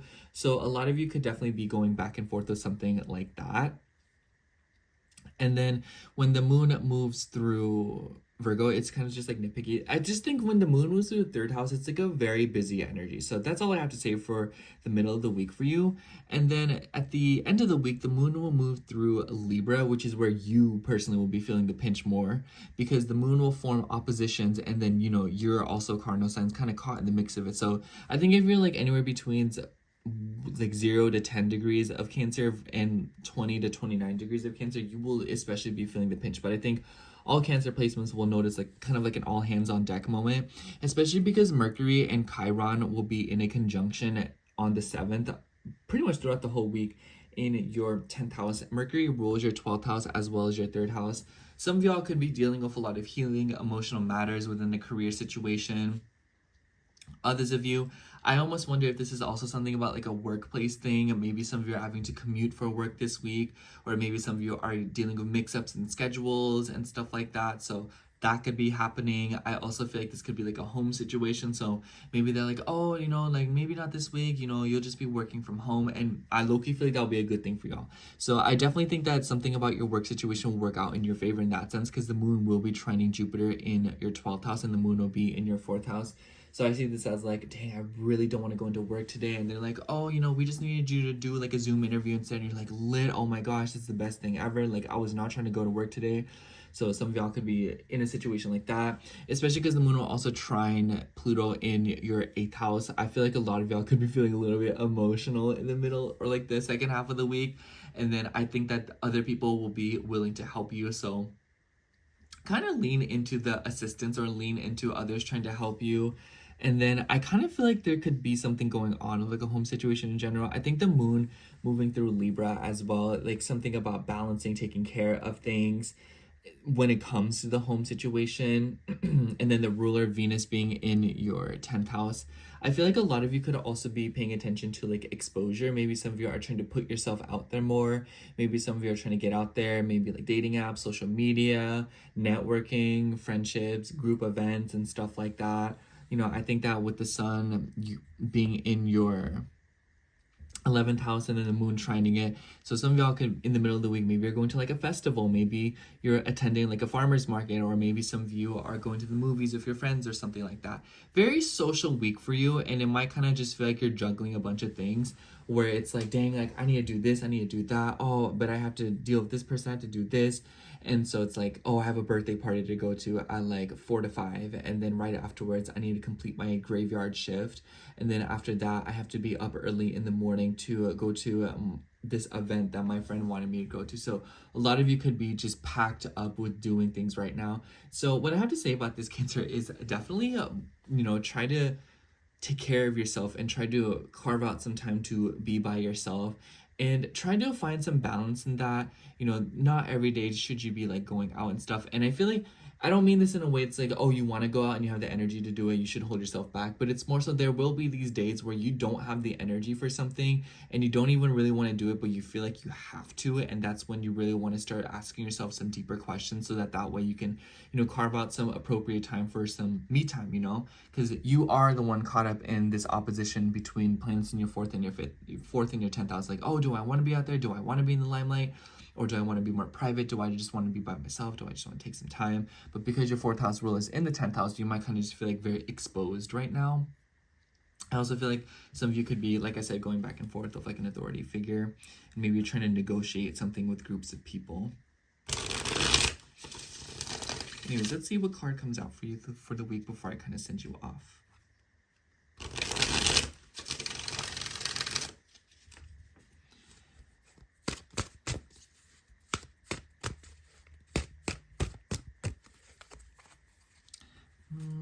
Oh, this card stuck out to me. Ooh, for you, we have the 3 of Pentacles. I couldn't think of a better card for the week. Definitely working with other people, collaboration, you know, getting together in groups of 3. The number 3 makes me think of your 3rd house. You know, that's where the moon will be in the beginning of the week. I also see this as working with people who are like-minded. So I feel like definitely this week you might just kind of feel like you're around people who understand you or you understand them. And there's something about like a healthy balance there. But definitely lean into working with others, lean into collaboration and assisting others or receiving assistance from others. There's really no other way to say it. Anyways, that's all I have for you, Cancer. Thank you so much for watching. I hope the horoscope resonated. And if it did, make sure to like, comment, and subscribe. And I hope to catch you in next week's horoscope. Bye. Okay, now moving on to Leo rising. So hello, Leo rising. if you are seeing this, this would be your horoscope for May 5th through May 11th. Honestly, Leo, I feel like the week will kind of start out with a bang for you guys because we will have seen that Mars and, or we saw that Moon and Pluto opposition kick off the week, you know, even like today is Saturday. So this past weekend has probably been a little bit turbulent for you when it comes to your relationships and how you see other people. And I kind of see that playing out this week as you see yourself move into it with the Moon starting out in your sign. And you know, probably like today that I'm posting this on Sunday. Nice thing is though, the Moon will trine planets in your 9th house. So I feel like a lot of you are dealing with travel matters, coming back from travels, going to travel, or just moving around, something like that. I've been noticing Leo risings are just like constantly off the grid. Y'all are always going somewhere, always like 2, 3, or even 13 hours away from home. So I think that a lot of you are definitely going back and forth with something like that in the beginning of the week. We're sorting out something of that nature. And the Moon will square planets in your 10th house. So something about your career, something about your status will definitely be going through some kind of a shift or some kind of noticeable energy because the Sun is also involved here. Sun's your chart ruler. So I think that the beginning of the week for you will definitely be something going on with like your career and your status and your reputation and your work and like long distance matters, property matters, legal matters as well, because the 9th house can deal with that. But the highlight of the week, I think, is the second half of the week onwards, or the middle of it onwards, because the Moon will move through Virgo. And when the Moon moves through Virgo, this is your 2nd house. And this is a peculiar thing because I've been noticing a lot of Leo risings have been going back and forth with their finances. And I think that planets in your 8th house has definitely been emphasizing this in the sense that a lot of you have been, you know, like paying off debts or dealing with debt or dealing with, you know, like money coming from other people. And I think that this week will be no exception because the Moon will come into an opposition with Saturn in your 8th house. Saturn rules your 6th house. So I think that a lot of you could be, you know, dealing with something about like money, you know, relating to your health or something about receiving money from other people. The nice thing, the Moon will be trining the Sun and Uranus in your 10th house. The weird thing, the Moon will square Jupiter in your 11th and form this kind of awkward T-square within your chart. So something going on here with your like groups of people, foundations, receiving money from them. This could be friends too, your values and how you relate to friends and other people, and maybe even social circles. I feel like a lot of Leo risings have been kind of like AWOL, so maybe this is you wanting to get back out there more or wanting to be less out in the limelight. I mean, as a Leo rising girl, you are designed to be perceived whether you like it or not. And I think that trines to planets in your 10th house is really nice. I feel like a lot of you could be running into like a random shift in the middle of the week. I see this as like you're expecting money from one source in your life, but then it ends up coming from a completely different sector because the Sun is like a benefic planet. Moon does not mind being in Virgo. I will say, while the Moon's moving through a Mercury ruled sign, Virgo, Mercury is actually in a conjunction with Chiron in your 9th house. Mercury also has ties if you're 11th house. So I feel like this is definitely some kind of like a healing or a moment of relief. The nice thing is that Mars is the ruler of this and Mars is in your sign. So I kind of feel like a lot of you could be going through like physical healing with your body, or maybe some of you are traveling, or like, you know, Mars is the ruler of your 9th house. Mars is in your 1st house. Like this is you like relocating or changing locations in some sort of way, whether it be that you are traveling, you are moving. But for others of you, I also could see this as like taking care of your body in a more holistic way. And maybe some of you are trying to move around more, or maybe some of you are dealing with something about like physical therapy. Could be related to water, with Neptune also being involved. So I wouldn't be surprised if some of you are swimming, or some of you are traveling across a body of water, or there could be some significance of a woman near a body of water since Venus is involved. But overall, I just kind of feel like the middle of the week will kind of feel like very twists and turns and a little bit awkward for you, because I feel like 2nd and 8th house oppositions are very much related to finances, and it's an opposition and you're kind of like not aspecting it. So it's one of those things where it's like, it kind of feels like it's completely out of your hands. It's not in your control at all whatsoever. So I think that it's one of those things where it's kind of like you just want to pay attention, Leo, and you want to see how things pan out, because I feel like the universe is kind of like playing tricks on you right now, or it's urging you to heal a specific part of yourself when it comes to your self-worth and your financial situation, and kind of looking at things from a different perspective, right? Because planets in the 9th house is about perspective.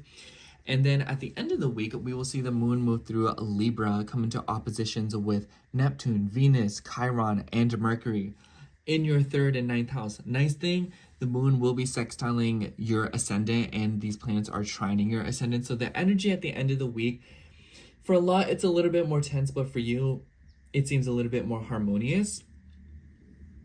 I see this as communications, receiving news from people, going back and forth with a woman.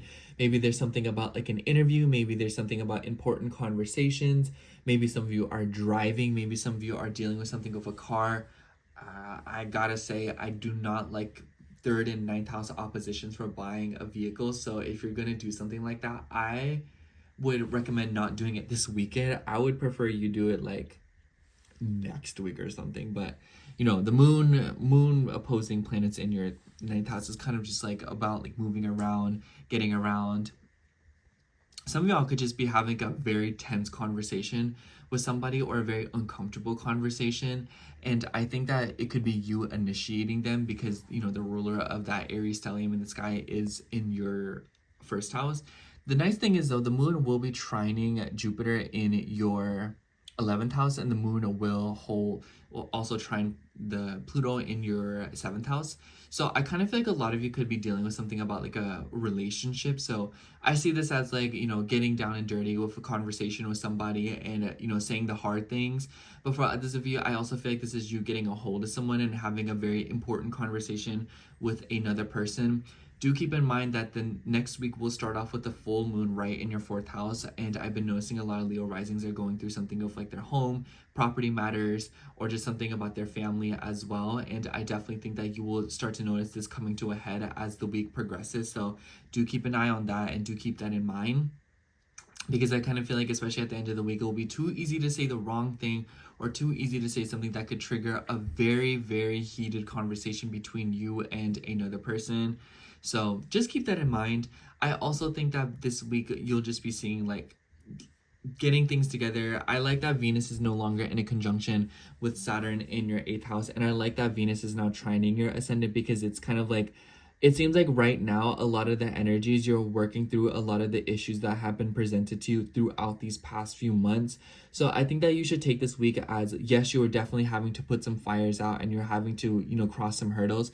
But on the other hand of things, I also feel like it's finally an opportunity for you to do something about it, and for you to come up with your own solutions. And I feel like as you're doing this, it will come up with some pretty surprising solutions and some surprising, you know, outcomes to the issues that you were dealing with. So I think that you shouldn't take this week as like, oh, like, you know, you're dealing with only problems. I think that you should take it more as like, okay, I'm going to take matters into my own hands, and in doing so, you will come up with some pretty creative, I keep wanting to say solutions, but like I feel like another word would be better. You know, something will be solved, and in a way that you weren't necessarily expecting. And it seems to be related to your money, groups of people, your relationships, and your friendships, and also legal matters, and just the way that you're thinking in general right now. I feel like right now your mind is going through a lot of changes and a lot of inner workings. Anyways, let's see what comes out for you for the week through the cards.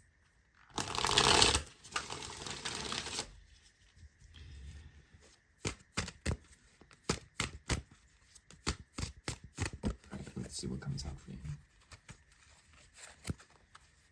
Oh, this one stuck out to me. For you, we have the Star. I'm kind of like covering them up. So I definitely feel like, because the Star is associated with Aquarius. Aquarius rules your 7th house. Healing and coming to terms with something, new inspiration. I always see it as like the North Star in like the Nutcracker movies, you know, or whatever, and like they're using it as guidance. So it's like you may not necessarily know where you are going or where you're going to end up, but you do know that where you're heading is somewhere that you're meant to be, and it is a place of healing and inspiration, and a place where you'll be able to establish yourself. And I also feel like, because this is associated with your 7th house, I feel like this could be something about communities, groups of people, healing through relationships, and other people assisting you. do know that people are wanting to help you right now, whether they seem like it or not. And if not, you need to surround yourself with people who do want to assist you. Anyways, that's all I have for you, Leo. Thank you so much for watching. I hope the horoscope resonated, and if it did, make sure to like, comment, and subscribe. And I hope to catch you in next week's horoscope. Bye. Okay, now moving on to Virgo rising. So hello, Virgo rising. If you're seeing this, this will be your horoscope for May 5th through May 11th. And I have you say, Virgo, I feel like you have a pretty peculiar week ahead of you, because the highlight of the week in my eyes for you is this Mercury and Chiron conjunction that will be taking place on the 7th in your 8th house. And the reason why I feel like this is peculiar is because obviously the 8th house is very private, and Mercury also has ties with your 10th house. So I kind of just feel like this is attributing to something about how you're being perceived right now by other people. I feel like a lot of Virgo risings have low-key been going AWOL and in and out of that, where maybe you're just trying to like take time away from the limelight, take time away from people being perceived. I feel like this is like a usual thing for you Virgo risings, but I feel like it's been accentuated lately. And I kind of feel like it's because a lot of you are in the state of a deep metamorphosis with your I feel like this isn't really like a specific thing, but overall your goals and your aspirations right now, the 10th house is very much about that. And I see this as like, oh, like what do I want to do with my life? What means something to me? And the 8th house is a very passionate house. So I feel like a lot of you right now are in the midst of reconnecting with what means something valuable to you, whether it be like, oh, I just want a career and a job that pays me way more, and I'm trying to do some work on that and trying to achieve. But for others of you, it could be something a little bit more meaningful and a little bit more holistic than that. Obviously, not to say that the former is not that meaningful, but you know what I'm saying. It depends on who and what we are talking about here in terms of Virgo risings. And I also feel like the 8th house, it can deal with stuff of fertility. So again, some of you could be trying to take care of your body, and Aries is about war, aggression. So some of y'all could be dealing with some pent-up emotions regarding aggression, anger, wanting to prove yourself. Some of you may be in the state of feeling like people are perceiving you as aggressive. So I almost wonder, because Mercury has ties with your 10th house, totally wouldn't be surprised if you've been running into power struggles in career situations, or if you feel like you are powerless in some aspect of your life, or maybe some of you just have random people trying to test you for absolutely no reason. Whatever the case might be, it is bringing you a deep sense of healing. And I feel like this is definitely a week for you where you're able to kind of face down something that's been ongoing for a couple weeks now that you don't really understand, but now it's kind of being brought to the surface, especially with all the stuff that happened in your 8th house in the past year. And I kind of feel like this is one of those weeks where you'll kind of see a lot of stuff come up again. So I wouldn't be surprised if difficult situations are kind of coming back to a head. And on top of this, in the middle of the week, when the moon is moving through your sign, which is definitely another highlight, it will form a T-square with Jupiter, Saturn, and the nodes. Saturn deals with your 5th house, and Saturn's in your 7th house. So I feel like between your 10th house, a lot of what I'm talking about could also be related to your relationships and your personal relationships, but especially your romantic ones as well, because of the 5th house rulership. But I also feel like this could be about your ego and how you show up in your relationships. So I think that I think a lot of Virgo risings already know what I'm talking about. I'm sure all of you are kind of dealing with the same thing with how you relate to other people. And something about that dynamic is being brought up to the surface again this week. And it seems to be related to how you feel about yourself, your body, and your identity. And it's something that you're doing healing on at a very, very deep level. Aries has a tendency to overdo things or be very impulsive. So I feel like a lot of you should take care to not do any extreme things to try and mess with your body, your identity, or your appearance, because I kind of feel like maybe some of you are trying to alter external circumstances in order to feel more secure in a deep level, and that's just not how it works. And if not that the case, I feel like a lot of you are also just already in the midst of realizing that, where you've probably changed a lot, and this is you letting go of something and realizing that superficial things can't really change your deeper emotional fabrics, especially when it comes to the need to, do things for yourself in a new, refreshing way. to sort of blaze a path. The nice thing is though, the moon, when it's in Virgo, it will trine the sun and Uranus in your 9th house, and the sun rules your 12th house, which is actually where the moon will be starting out at the beginning of this week in your 12th house. So definitely seems like there are some nudges towards your intuition, your beliefs, and your philosophies, and your overall take on life, as dramatic as that sounds. And I feel like the oppositions of your 7th house, some of you could be looking at the bigger picture within your relationships, and others of you, I wouldn't be surprised if there's something going on about long distance matters and people who are far away from you. Maybe you're trying to get away from it all with a romantic partner.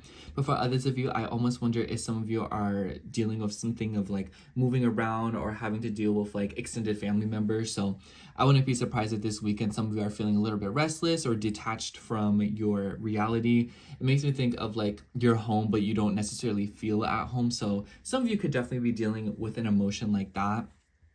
And at the end of the week, the moon will be moving through Libra, and it will form a trine with Jupiter and Pluto in your 10th and your 6th house. So I definitely think, I really like the trine to Pluto because I feel like some of you are trying to bring some kind of meaningful change or transformation to your health and your routine. I see the 2nd house as like material things, and the 6th house is about, you know, like health routines and habits. So some of you could be trying to get some kind of a gadget, or maybe some of you are trying to spend money in order to improve your routine. It could be like a gym membership, but it could also be changing the foods that you're eating, the materials that you're around. Maybe, you know, Libra to me is about skincare, so maybe some of y'all are getting into that.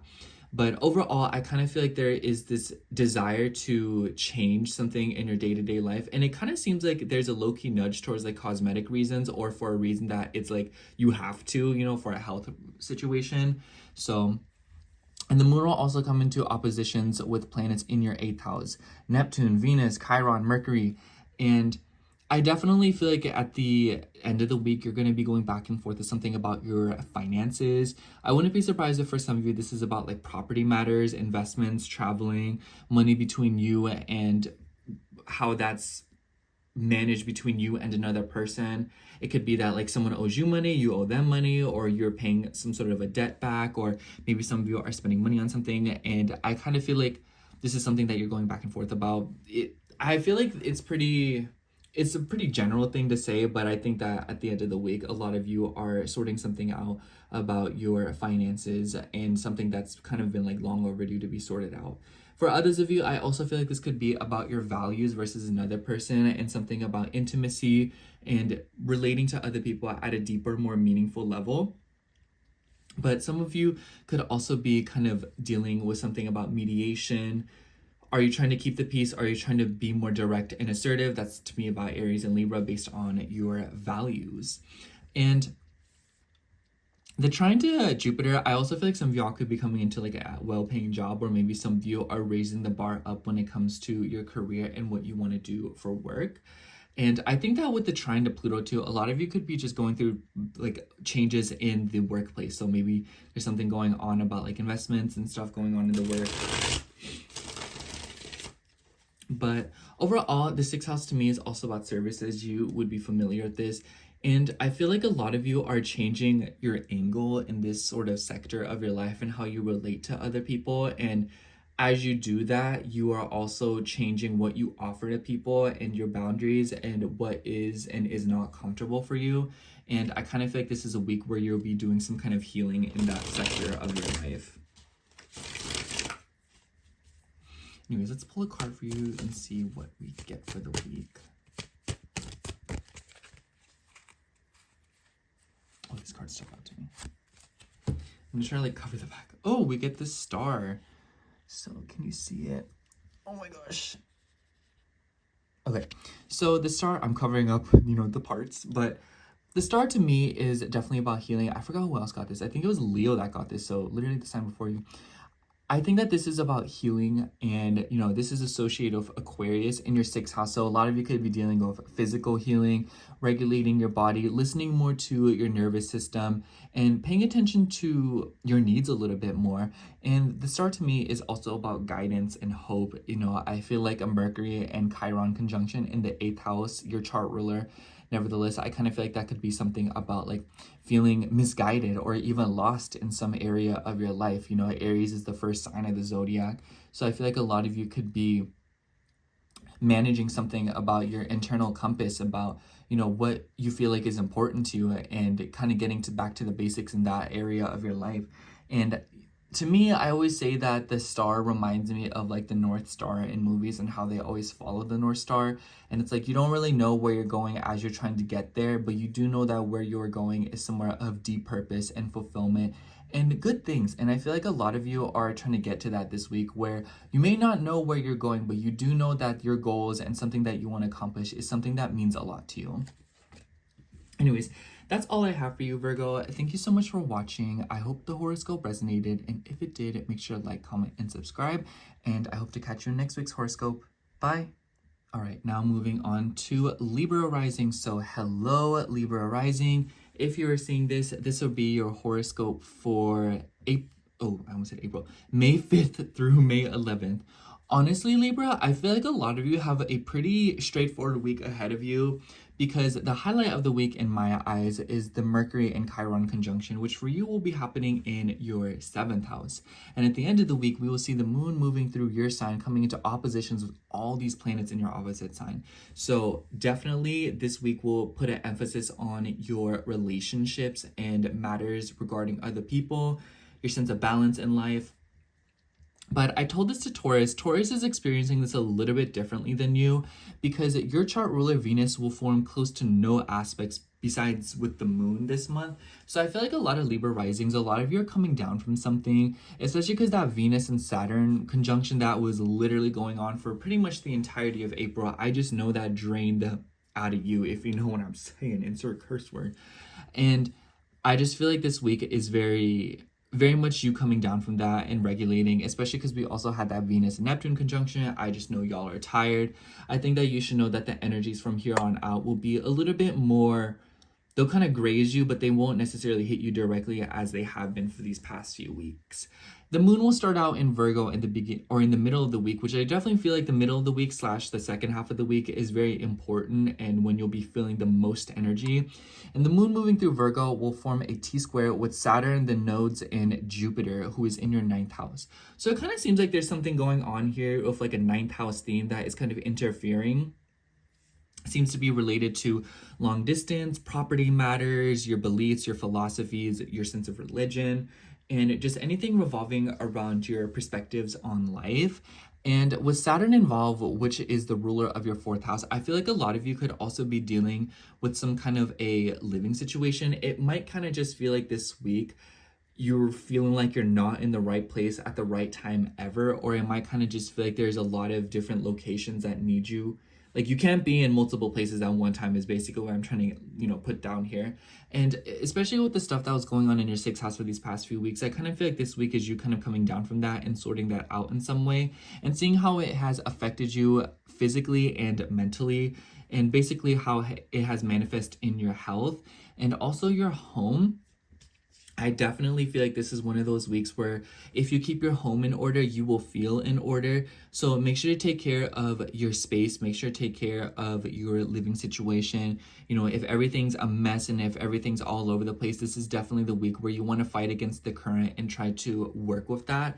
I kind of feel like the moon moving through Virgo will kind of leave you feeling a little bit more, not isolated, but a little bit more hidden, not wanting to be as interactive with people. And I wouldn't be surprised if a lot of Libra risings are kind of going into the week just wanting to rest, because at the beginning of the week, the moon will start out in Leo, which is your 11th house, trining planets in your 7th house. So I feel like the start of the week is like people AF, like y'all could be meeting people, getting together with friends, going out, having conversations, networking, events, parties, gatherings, all of that good stuff. So I definitely feel like the beginning of the week might feel a little bit hectic or busy for a lot of you, especially because your chart ruler Venus is involved in all of this. And, with that Mercury and Chiron conjunction happening at the same time while the moon is in a Mercury ruled sign, Mercury also has ties with your 9th house. I feel like a lot of you could, be dealing of travel matters. So some of you could be wanting to get away from it all. Maybe you're like, man, I just want to go to Singapore, or I want to go to Berlin, or, something like that. So some of you could be wanting to travel as a form of escapism to get away from it all. Or maybe some of you are wanting to travel with another person. But I also feel like this could be developing some deeper, more meaningful philosophies and perspectives on relationships. You know, kind of looking at the bigger picture, because the ninth house to me is definitely about the bigger picture. And because Chiron elicits healing, I kind of feel like this could be like, it doesn't even have to be like a relationship that you're going through right now. Excuse me, I kind of feel like this could be even a past relationship, you know, especially because the moon in Virgo will oppose Saturn. Saturn's the ruler of your fourth house. The fourth house deals with the past. So I feel like a lot of you could be reflecting on something about past relationships and essentially changing and going through a sort of transformation or metamorphosis when it comes to your perspectives and expectations for a connection. For others of you, this could also be like someone else getting injured. Like maybe there is a relative, a sibling, a cousin that is going through some kind of injury or recovery. And this is like maybe taking a toll on you, you know, because you're like, oh my gosh, when is auntie gonna be okay? Or, you know, I have to travel because I need to go visit them, make sure that they're doing well and stuff like that. Or this could be like someone needs to be hospitalized from very far away. And this could also be about like mental health things. So I wouldn't be surprised if some of you are trying to get like a mentor, or if you're trying to get a coach. It could be like a literal coach where you're like working out. But for others of you, it could be more of like a spiritual coach, or you're trying to just get with someone to consult with them repeatedly to help you with something. Maybe some of you are going to like relationship counseling, or maybe some of you are just trying to, you know, bring healing through being around the right people, which is definitely the name of the game. I kind of feel like this is one of those weeks where it's like being around the right people in the right place will definitely bring you a lot of healing, and you need to trust your intuition and go with your gut instinct. You know, the ruler Mars is in your 11th house. So this is a time where you're finding people through gatherings, like I said, groups of people and networking, a friend of a friend, mutuals and whatnot, even the internet. So I wouldn't be surprised if some of you Libra risings are trying to take action to meet people through like dating apps, or if you're trying to just like put yourself out there on social media and going to different kinds of events and stuff like that. And it doesn't even have to be that you're looking for a partner or anything. It could just be that some of you are trying to get out of your comfort zone in some regards to meeting people. And the moon will move through your sign at the end of the week, like I keep saying. And the oppositions, this is definitely like one of those things where it's like it might feel a little bit out of control or like a little bit of a stretch. And what I have to say about this, Libra, is don't give into frustration and don't try to force the hands of other people, because you will be sorry and you will get irritated. I think that Venus being in your 7th house, but also in Aries, pretty much puts a huge emphasis on you to pay attention to other people, legal matters, and making sure that your life is in balance, right? Because the 7th house is the farthest house from the ascendant. And so there could be something going on here with that. And I feel like this weekend will kind of bring that to a head. And I just want to say it's really important to be around the people who are very concise and very realistic and honest and blunt with you. I kind of feel like there could be a tendency to be gravitated towards people who are more aloof or deceptive, or, you know, all over the place, or trigger old wounds with all that Chiron, Neptunian energy in your 7th house.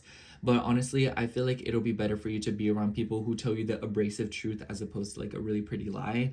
And I feel like you've already kind of learned that over the past few weeks now. But I think that this will be kind of accentuated this month, because we will see Saturn also enter your 7th house. So there is definitely some kind of incoming demand to pay attention to your connections and other people. And I feel like I keep talking about that, but I just, like a stellium going forward in your 7th house, like there's really no other way to say it.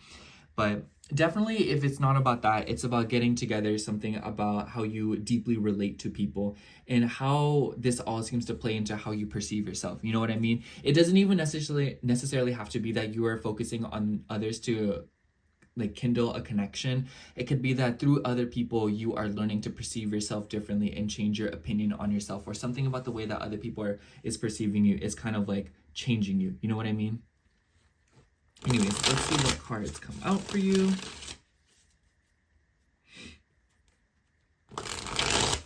I feel like Libra risings are coming out of a very difficult stage of their life. That Venus-Saturn conjunction is no joke. Okay, let's see here. Oh, this one stuck out to me. Let's try to like cover it up. We have the Knight of Swords. I feel like this is you, Libra, because the swords is about air, right?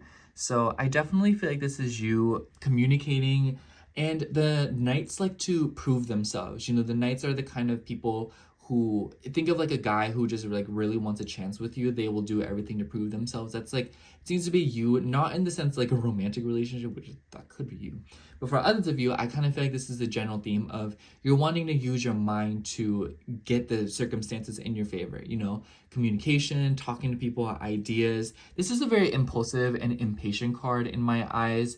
So I kind of feel like the message with this card is to think before you speak and to take care when it comes to communication and your ideas and executing them, especially with the squares and aspects to Jupiter in your 9th house, because Jupiter rules your 3rd house. So on one hand, a lot of y'all could be on the go this week where you're just driving, getting a move on. But for others of you, I also feel like this is a call for you to watch your mouth and to be careful about the things that you're saying, because either A, they're actually manifesting, so you want to be careful, or B, you just want to be sure to watch your words because you don't know who is listening. Anyways, that's all I have for you, Libra. Thank you so much for watching. I hope the horoscope resonated, and if it did, make sure to like, comment, and subscribe, and I hope to catch you in next week's horoscope. Bye! All right, now moving on to Scorpio rising. So hello, Scorpio rising. If you are seeing this, this would be your horoscope for May 5th through May 11th. Honestly, Scorpio, I feel like a lot of you are a little bit more well-equipped emotionally to deal with the week. It's just that you really want to take care of your health, because we have a Mercury and Chiron conjunction right in your 6th house. I just heard a collective, at least like 100 Scorpios slap their hand on their forehead, because I know what you're thinking. But I feel like there's something going on with your health and your routines this week, and this is definitely something that you want to take care of. And Mercury and Chiron, Mercury rules your 8th house as well as your 11th house. Interesting combination. I kind of feel like in your 6th house, this could be something about like your routines as it relates to your friend groups and other people, social media. Maybe some of you are garnering inspiration or healing through social media. So maybe some of you are looking things up, using the internet, Googling things, if you know what I mean, in order to find ways to improve your day-to-day life. I feel like because of the 8th house rulership, I've been noticing a few Scorpio placements going back and forth with a doctor about their fertility and their reproductive organs. I mean, when are you not, since your Scorpio rules that, you know what I'm saying? So I feel like a lot of you could be dealing with something of that this week, but Chiron is healing, so I feel like a lot of you, and Mercury is news, so I feel like a lot of you could be receiving some kind of news in regards to your progress of healing and wellness and getting better, moving around. You know, I've been noticing some Scorpio placements are even swimming, or they are getting in the water, or there is something about bodily fluids that is being sorted out. And Aries is a very aggressive sign, so I feel like physical movement will definitely be good for you this week. But I also feel like you want to take care to not push yourself. Aries has a tendency to overdo things, so definitely this week I would say on one hand it's good to stay active, it's good to stay on top of your routines, but on the other hand I feel like it's very important that you don't try to push yourself or you try to do a little bit more. You know what I'm saying? It's like one day maybe you're like, oh wow, I got my workout done, but I feel completely fine. You know, maybe I should just do a little extra. Like, don't do the little extra, you know? It might leave you exponentially exhausted. Allow your body to be comfortable and to continue adjusting and get used to the new habits and rituals that you probably installed into your life these past few weeks. And if that's not the case, I feel like that's all the more reasoning to kind of take your time, and you don't want to bring anything new into your routine right now. I feel like this week your body is healing in a way that's like it's breaking and it's getting used to something. It makes me think of like, you know, like when you build muscle, you're creating little micro tears in the muscles, and it's like you're gonna feel swole, but it's because you're healing and it's because you're growing, and it's time to just stretch and do the simplest things in order to help your progress along. It's not what you do in the gym, it's the things you do outside of the gym. And I definitely feel like that is a motto that you want to be practicing this week. It's like, it's not the things that you do or the habits that you have implemented, it's what you do around that habit. But I also feel like some of you could have like a healing conversation in a work situation or between you and a friend. And the moon will start out, or not start out, but will be in Virgo in the middle of the week. And I think that this will be pretty important because, you know, that Mercury Chiron conjunction is happening while the moon's in Virgo in a Mercury ruled sign. And it will form a T-square with Jupiter, the nodes, and Saturn all through your 5th, your 11th, and your 8th house. So I also feel like this could be something about how you deeply relate to other people, how you service them, and how they relate to you versus how you relate to them. The 6th house can also be about, you know, services and what you do for others. So I kind of get the vibe that maybe some of you, if you feel like you've been overextending yourself for others, or if you feel like you haven't been doing enough for others, something about this dynamic might be kind of brought out or kind of healed, changed for the better. Saturn does rule the 3rd house, so some of you could be going through something with like social media, the internet, relating to people, meeting friends, or maybe there's some kind of a burden there. Maybe some of you are trying to push conversations with someone on like the Instagram DMs. Some of y'all could be on dating apps, or maybe some of you are like quitting that. You know, it's just kind of like, I feel like the point is that there seems to be some kind of restrictive or burden-oriented energy when it comes to your approach to the internet and social media right now. And I feel like some of you are trying to balance this sector of your life out, whether it be that you're trying to put yourself out there even more than usual, or you're trying to push yourself, or it could also just be that a lot of you are wanting to kind of pull back and wanting to, you know, do things more privately, especially because at the end of the week, the moon will be moving through Libra and it will form oppositions to planets in your 6th house, which I kind of see this as like wanting to be by yourself. But before I get into that, when the moon's in Virgo, it will also trine the sun and Uranus in the 7th house. The sun rules your 10th house. Scorpio, I really, really like that energy for you. I think that this week is definitely one of those weeks where it's like, if you're wanting to be on social media, this is not a bad week to do that. I feel like this is a very inspired energy. I feel like this is people flocking to you. And, you know, the sun illuminating your 7th house right now, it shows an emphasis on other people. And the sun's getting closer and closer to Uranus. So I feel like a lot of you could run into a lot of interesting and random encounters with other people, whether it be people you already know or not. You know, Uranus has ties with your 4th house. So this could be someone from your past. So some of y'all could be encountering a blast from the past situation in these next few weeks here. But I kind of just feel like with the moon moving through your 11th house, trining planets in your 7th house, and all this earthy energy, and then Venus being in your 6th house, I feel like a lot of you could be networking through people that you offer a service to, so clients. For others of you, this could also be like you go to work or like a doctor's office or something and you just meet someone there. But definitely with the conjunctions to the nodes and the oppositions, you want to take this week really seriously when it comes to meeting people and networking. Definitely a good time to cast a net, definitely a good time to be posting, definitely a good time to be putting yourself out there. And if that's something that you're not really interested in, I kind of feel like this is one of those weeks where you do want to lay low, because you might kind of just feel like you're getting a lot of exposure.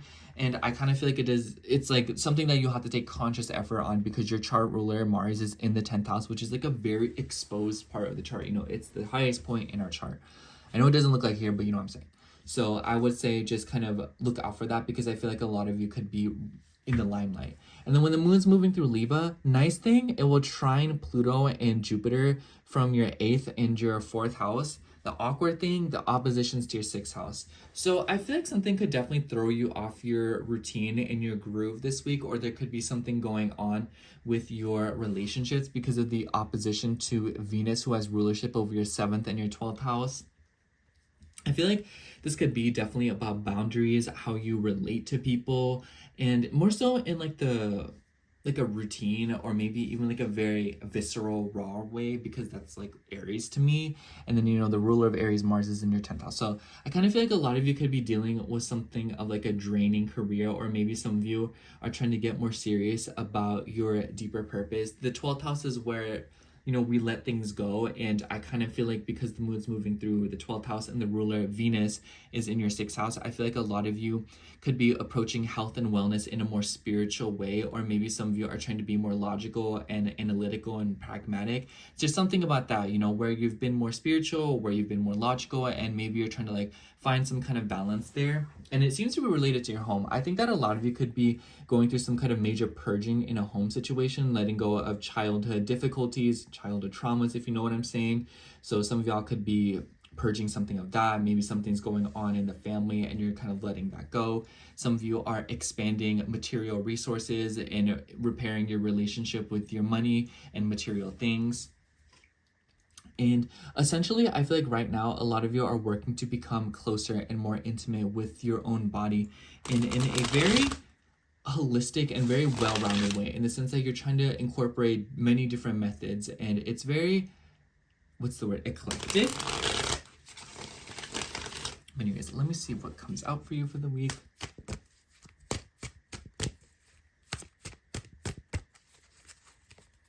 Oh, these cards like stuck out. Let's see this one. For you, we have the Emperor. I forgot who else got this card. I think it was Aries. Fitting, because this is a Martian sign and it is associated with Mars. Mars is in your 10th house. I feel like a lot of Scorpios right now, like, you are very exposed, like all eyes on you right now. And I feel like you are in a position of power. And I feel like this is a time where you want to control things. You don't want to allow external energies to control you. I feel like that's really the best way to say it. The Emperor is the father of the zodiac. So some of you could also be, or not zodiac, the tarot. So some of y'all could be going back and forth with like a father figure, something about, like maybe like your relationship with them and how it affects your life. Some of you could be dealing with an Emperor, with Saturn in the 5th house, and Saturn really, maybe some of you are meeting someone like an app or something. But for others of you, I just generally feel like you could be dealing with an Aries, or this is you taking action and control of your life in some way, shape, or form, where you're trying to control your own narrative. And this is definitely an energy that you want to continue to lean into, because it's a very powerful manifestation energy. And I feel like a lot of you could bring in some pretty neat things. Anyways, that's all I have for you, Scorpio. Thank you so much for watching. I hope the horoscope resonated, and if it did, make sure to like, comment, and subscribe, and I hope to catch you in next week's horoscope. Bye. Okay, now moving on to Capricorn rising. So hello, Capricorn. If you are seeing this would be your horoscope for May 5th through May 11th. Honestly, Capricorn, I kind of feel like this would be kind of like an awkward week for you. I told the same thing to Cancer, because I feel like the highlight of the week for you will definitely be at the end of the week when we see the moon move through Libra, and it will form a T-square with your ascendant. And it's safe to say that it doesn't matter what degree of Capricorn you are. Maybe if you're like the second decan, like 10 to 19 or so, you'll be a little bit safer than other Capricorn risings. But honestly, even then, I kind of feel like you'll feel a lot of the, what's the word? The crossfire. But the middle of the week is when I feel like the fiasco begins, because at the beginning of the week, the moon will start out in Leo. It will trine planets in your 4th house. So I kind of feel like, and with the squares to planets in your 5th house, I kind of feel like the beginning of the week will form some kind of like a weird situation with your home, the payments of your home, but also something about your work situation, something about your family, and, like your deeper feelings in that sector of your life. And it's safe to say that the beginning of the week will feel a little bit emotional for you, or a little bit tense, like the day that I'm uploading this. So if you're seeing this on Sunday when I post, you might be feeling a little bit wonky, you might be feeling a little bit under the weather, or even a little bit temperamental and wanting some attention, with Leo being the limelight. But in the middle of the week, the moon will be moving through Virgo, and it will form a T-square with Saturn and Jupiter in your 6th house. I've been noticing some Capricorn risings, y'all went through like a random shift or like a random change with your work situation in the past weeks or so. So this definitely could be a week where you're seeing another shift happening when it comes to your work situation. And with the 9th and 3rd house themes, distance could be involved, especially if your chart ruler being in the mix. I could see this as like, oh, like, where are you working now? Are you changing jobs? Are you working somewhere that's farther away? Are you working somewhere that's closer? Are you working somewhere that requires transportation at all? Is the field of work changing? And, the ruler of Virgo, Mercury, is in a conjunction with Chiron in your 4th house. So I'm not gonna lie, Capricorn, some of y'all could be feeling a little bit emotionally attached to your work or what you're doing right now. But for others of you, I also feel like this could be something going on about a family. Maybe there's a family member who is going through healing. Something about like accidents, something about like someone recovering from something could be going on for a lot of you.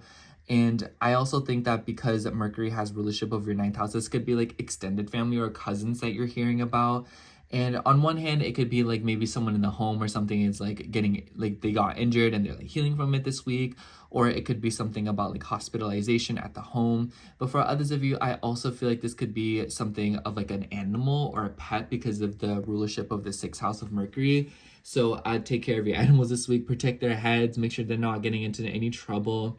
I also think that this could be changes and renovation in the home. Aries is about action to me, and honestly in the 4th house, I kind of see this as like, you know, like maybe you're knocking down the kitchen wall to like make way for like a bar or something, you know. But I also think that this could be healing from something from the past. Maybe some of you have dealt with like a past illness, or maybe you're something that you're like, you know, like taking care of it. But this could also be more emotional. The 4th and the 9th house to me together, it's about like looking at things from a bigger perspective, reflection and introspection happening as a result. And the nice thing is that the moon will be trining the sun and Uranus in your 5th house. So the sun rules your 8th house. I kind of feel like this is healing to your inner child, you know, like maybe the end of an era, you know, closing something out and coming to terms with something, or maybe even remembering something that was very dear to you. Taurus makes me think of like souvenirs. So I almost wonder if this is like, oh, you find your old plushie that you had when you were a little kid and you're like, oh my gosh, like I remember like when my grandma got me, you know what I'm saying? But for others of you, it could be like visiting a place, right? Because 9th house is about traveling. Maybe you're going up to a place that is bringing you a lot of healing, and that's what that Mercury Chiron conjunction in your 4th house is about.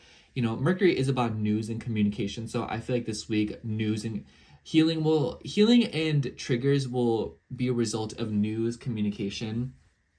So just keep that in mind, and, you know, take note of the words that you are saying versus what other people are saying, and something about your relationship to that will need to be brought up in order to protect yourself and keep yourself safe and make sure that things are going as planned. And I also think that the oppositions to Saturn in your 3rd house, like make sure you stay on top of it with your schedule. You know, I'm always saying this every other week. You know, I'm always saying this like pretty much every week for you Capricorns.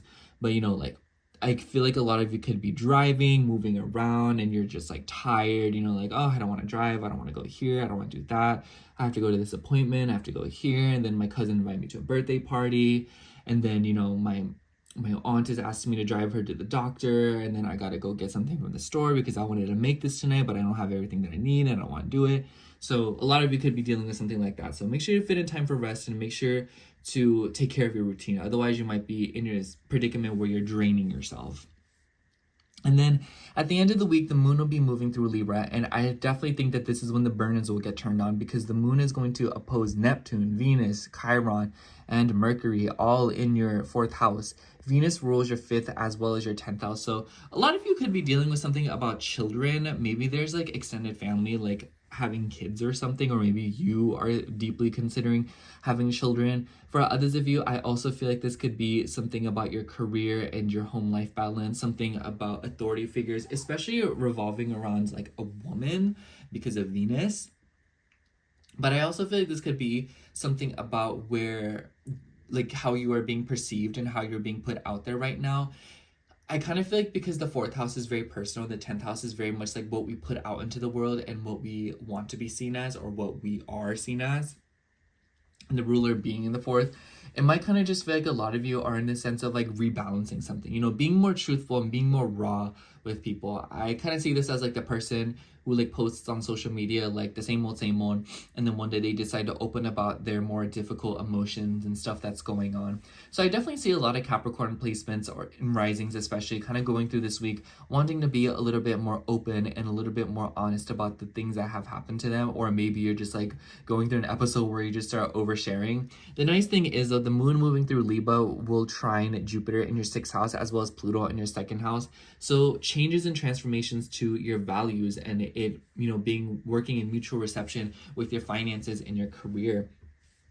I definitely feel like this could also be something about your routine, your health, and bringing some kind of structure into your life. And I feel like a lot of you are trying to offer a service, or maybe some of you are just like, on one hand, I feel like a lot of you could just be going through a change in a work situation, like that's point blank, and it's just like an emotional process. But for others of you, I also feel like a lot of you are getting more serious about your status, your reputation, and how you are projecting yourself and what people see you as. And I feel like a lot of you could be feeling not self-conscious, but maybe feeling like people, you know, like you're a little bit more exposed than you usually are. And it might be like not something that you are intending on, like it might be at the hands of another person that this is happening. Anyways, let's pull a card for you and see how the week is going to be before I kind of send you off. Overall, Capricorn, I kind of just feel like this is one of those weeks where it's like clockwork, because that Venus and Saturn conjunction that's been happening in the third house for you, it's been nice. I think that it's been better for you than other signs, but it's still been exhausting. You know, it's still been like all over the place. And I feel like this week for you is a time where you're looking at like, you're uprooting a whole emotional part of yourself. And it's kind of like something that you're having to do with, or it's like bringing out like a very raw, very visceral emotion, because Aries is very visceral, and you know the ruler is in your 8th house, so relating to your pride and your ego. And maybe you're going through a period of instability right now, and you're kind of just feeling very exposed, especially because a lot of you might be needing to ask for help or needing to be a little bit more honest about how you feel to a lot of people. Anyways, let's see. Oh, this card's sticking out to me. Ooh, we have the Fool. I really like this card, Capricorn. The first card of the tarot, a new journey, you know? Yes, changes can be difficult. We do not like change. I personally don't like change. If y'all like change, y'all be safe out there. But, you know, it's a new journey, leaping into something of your... What's the term? I said it to another sign, but I couldn't remember. It's like chin up, you know, chest high, shoulders back, diving into something with confidence. I feel like as you're starting these new cycles in your life, Capricorn, it's time to do it with excitement and vigor and with some enthusiasm, because when you look back, you're going to just be glad that you took the plunge anyway. So you may as well do it with pride, even in spite of not knowing what the new path opening up may necessarily hold for you. It's about doing it with excitement anyways, especially because maybe you are the kind of person who likes predictability, but this is a time to just embrace the new energy. Anyways, that's all I have for you, Capricorn. Thank you so much for watching. I hope the horoscope resonated, and if it did, make sure to like, comment, and subscribe, and I hope to catch you in next week's horoscope. Bye! Okay, now moving on to Aquarius rising. So hello, Aquarius. If you are seeing this, this will be your horoscope for May 5th through May 11th. Honestly, Aquarius, I kind of feel like this is a pretty... just like a standard week for you, because the highlight of the week seems to be working more for you or just not aspecting you at all. And I say that because we have this Mercury and Chiron conjunction, and when the moon, the middle of the week / like the end of the week seems to be more of a hot spot for you or for other signs, but I feel like for you specifically, the beginning of the week might start out with a little bit of a bang, because the moon will be moving through your 7th house, or it will pretty much be finishing up there, and it will have conjunct Mars, opposed Pluto, and trining planets in your 3rd house. I see this as like some pretty hefty conversations. I would not be surprised if a lot of Aquarius placements are going into this week having had a fight on the phone with their mom, having to drive 3 hours and back for the weirdest, most pettiest thing in the world, car troubles, missing the bus, getting on the phone with your aunt to gossip about someone, hitting up your doctor, all in the same day, if you know what I'm saying. So it might kind of just feel like this week starts out very busy and with a bang, and you're going back and forth with several people about several different things. And I wouldn't be surprised if a lot of you have been in this energy of consulting someone, trying to get a hold of someone in order to help you with something. And with the Mercury Chiron conjunction happening on the 7th in your 3rd house, a very healing conversation could happen. Mercury rules your 5th house as well as your 8th house. So you just know this conversation is going to be pretty deep and pretty, you know, like it has depth is basically what I'm trying to say here. And I want to say this for a lot of Aquarius placements. I think that this is the week where you really want to be careful about the things that you're saying, because the littlest things might trigger you or the people around you, especially with like romantic partners or people, if you're like, you know, like getting down and dirty with someone. Like I know like some of y'all be on that, and it's like, no, hey, but I am saying like you need to be careful the conversations that you get into with these people. And you're all saying like, I know, but it's like, do you know? Like, do you know right now? Like be honest. And see, there you go. Now you're like, no, I don't know. Yeah, exactly. Anyways, so this is definitely the kind of week where you want to just pay attention to the conversations that you're having with other people, because they could be healing for you if you go about them correctly, and if you take the time to communicate communicate with tactfulness, because Aries can be very impulsive, right? And it likes to throw things in people's faces, and it likes to just like say what it's feeling in the heat of the moment, not caring about the damage that it could do. And this is the energy that you really want to avoid, because it could really agitate some sore spots in you and other people. And then like what, like a few weeks later, it's kind of like, dang, yo, I didn't really need to do all that, or they didn't really need to do all that. You at least want to walk away from situations knowing that you didn't take any plungers and you didn't do anything like away from your character. And then when the moon's moving through Virgo in the middle of the week, it will come into an opposition with your traditional ruler, Saturn. And this will also form a T-square with Jupiter in your 5th house. So it definitely seems like something about your children is involved. It could be related to money, maybe something about finances as it relates to supporting your kids, taking care of them, providing for them, or what, you know, the money that they take from you versus the money that you give, like they give you and stuff like that. Saturn also has ties with your 12th house. So this could be something about your subconscious habits, maybe your worries, your secret, you know, restrictions that you deal with regarding your kids, the pressure that you put on yourself for your children. But this could also be the pressure that you put on yourself with dating, your own inner child, the way that you restrict yourself, your own inhibitions as it relates to your self-worth and how you feel good enough, and how this, you know, plays into you opening up to people at a deeper level. And this could also be some of you trying at another kid, you know, the 5th house and then the 2nd and 8th house. The 8th house to me is about fertility. It's about the reproductive organs. And then, you know, the 5th house is kids. So some of y'all could be out here like thinking like, oh, like I want more kids. But for others of you, I also feel like this could be like something going on with your home. You know, the moon, when it moves through Virgo, it will also trine the sun and Uranus in your 4th house. Uranus being your modern day ruler, and the sun having ties with your 7th house, which I really like this energy for you. This is why I'm saying like Aquarius, I kind of feel like this week's energy will kind of like, it will be a little bit more comfortable for you, because the trine to the sun and Uranus in your 4th house, it kind of just seems like, you know, like deep transformations to your emotional fabric as it relates to other people. We have you know, an Aries stellium, and the ruler Mars is in your 7th house. So clearly where you're taking action to communicate and move around and deal with is in legal matters, signatures, documents, but also your connections and your relationship with other people. It doesn't really matter. It doesn't have to be romantic. It could just be people that you live with, your family, you know, like something about like the way that other people fit in your life. Something about this is being rearranged and changed for the better, to better suit your values and what you believe to be important for yourself. And I also think that the trine to the sun, some of you could be receiving like financial assistance from a family member, or maybe some of you are investing money into your home. Maybe you're trying to make your home a little bit more comfortable. Maybe you're like getting it rearranged, like changed up, not documented. I wanted to say like renovated, because the sun in the 4th house being the ruler of the 7th house, and this stuff going on in the 3rd house.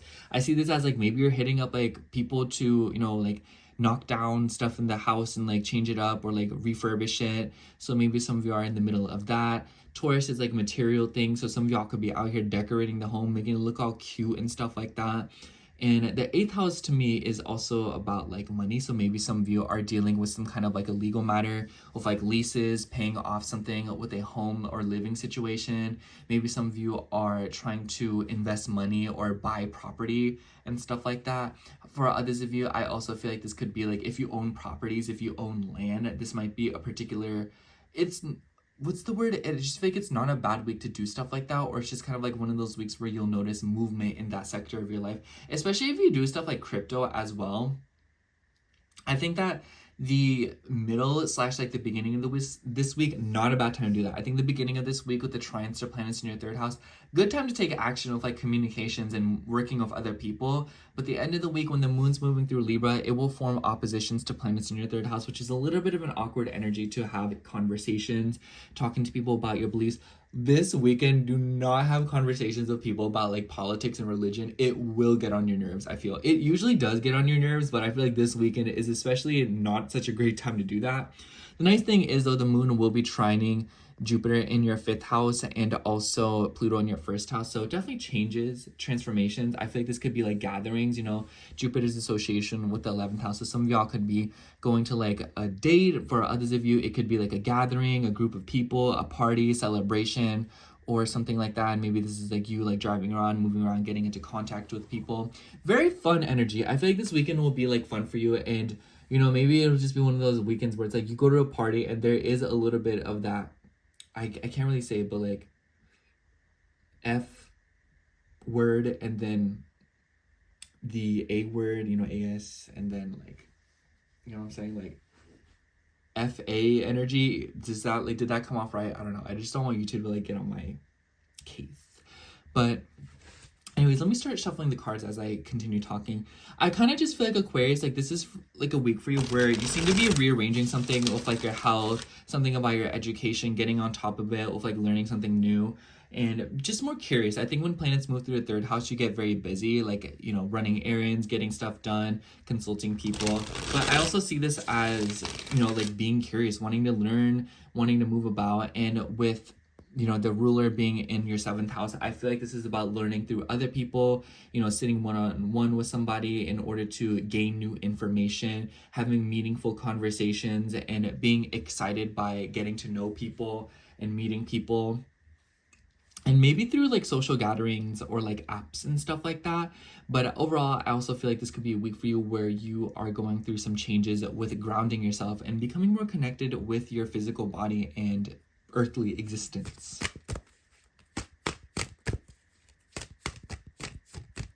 Let's see what card comes out for you. Oh, I like this one. We have the 10 of Wands. Are you overworking yourself? Are you doing too much right now? Are you doing more than you need to?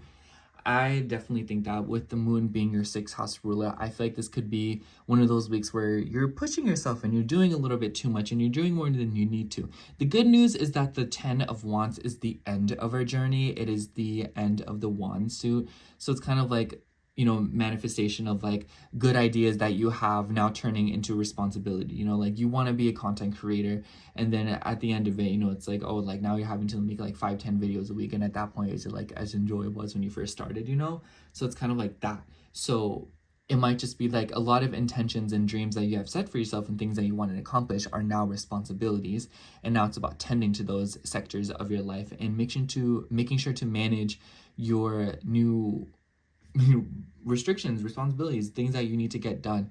But also, I feel like this is a sign for you to take a little bit of a break, you know, self-soothe a little bit, you know, wind down and just take care of your physical body and do some self-care and slow down. Anyways, that's all I have for you, Aquarius. Thank you so much for watching. I hope the horoscope resonated, and if it did, make sure to like, comment, and subscribe, and I hope to catch you in next week's horoscope. Bye.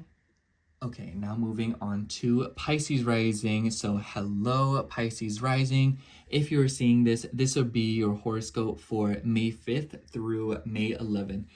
I have you say Pisces. All the mutable signs have a pretty important week ahead of them. Sagittarius rising, unfortunately, wins for the most hectic week ahead and most difficult times. But I say this because we will see the moon move through Virgo in the middle of the week and interact with this T-square that is going on with your ascendant, your 4th house, and your 7th house. So it definitely seems like the middle of the week solicits or will bring up something about your home and your relationships. But before I get into that, I do want to start with the beginning of the week, because the beginning of the week seems like it's very routine, because the moon will be moving through Leo and trining planets in your 2nd house. And so it kind of seems like the start of the week, definitely good news with money, with work, with a opportunity situation. I like the mutual reception of the moon joining up with Mars, and Mars being the ruler of this little Aries stellium going on in the sky. So I feel like the beginning of the week is a time to take action with your routines, setting things up and making sure that, like, basically for this week to go as smoothly as possible, the start of the week is the best time to kind of like set yourself up for success in getting things done, if you know what I mean. The trines to Mercury and Chiron, which will be in a conjunction, by the way, and Venus and Neptune, Venus having rulership over your 3rd house as well as your 8th house. Kind of feel like this could be like sorting together something about your bills, your monies, your, you know, paying that stuff off. But for others of you, I also feel like this could be something about communications, running around, going to the doctor, you know, like if you have like a doctor's bill, like I feel like this could be like a very good week where you need to take care of that.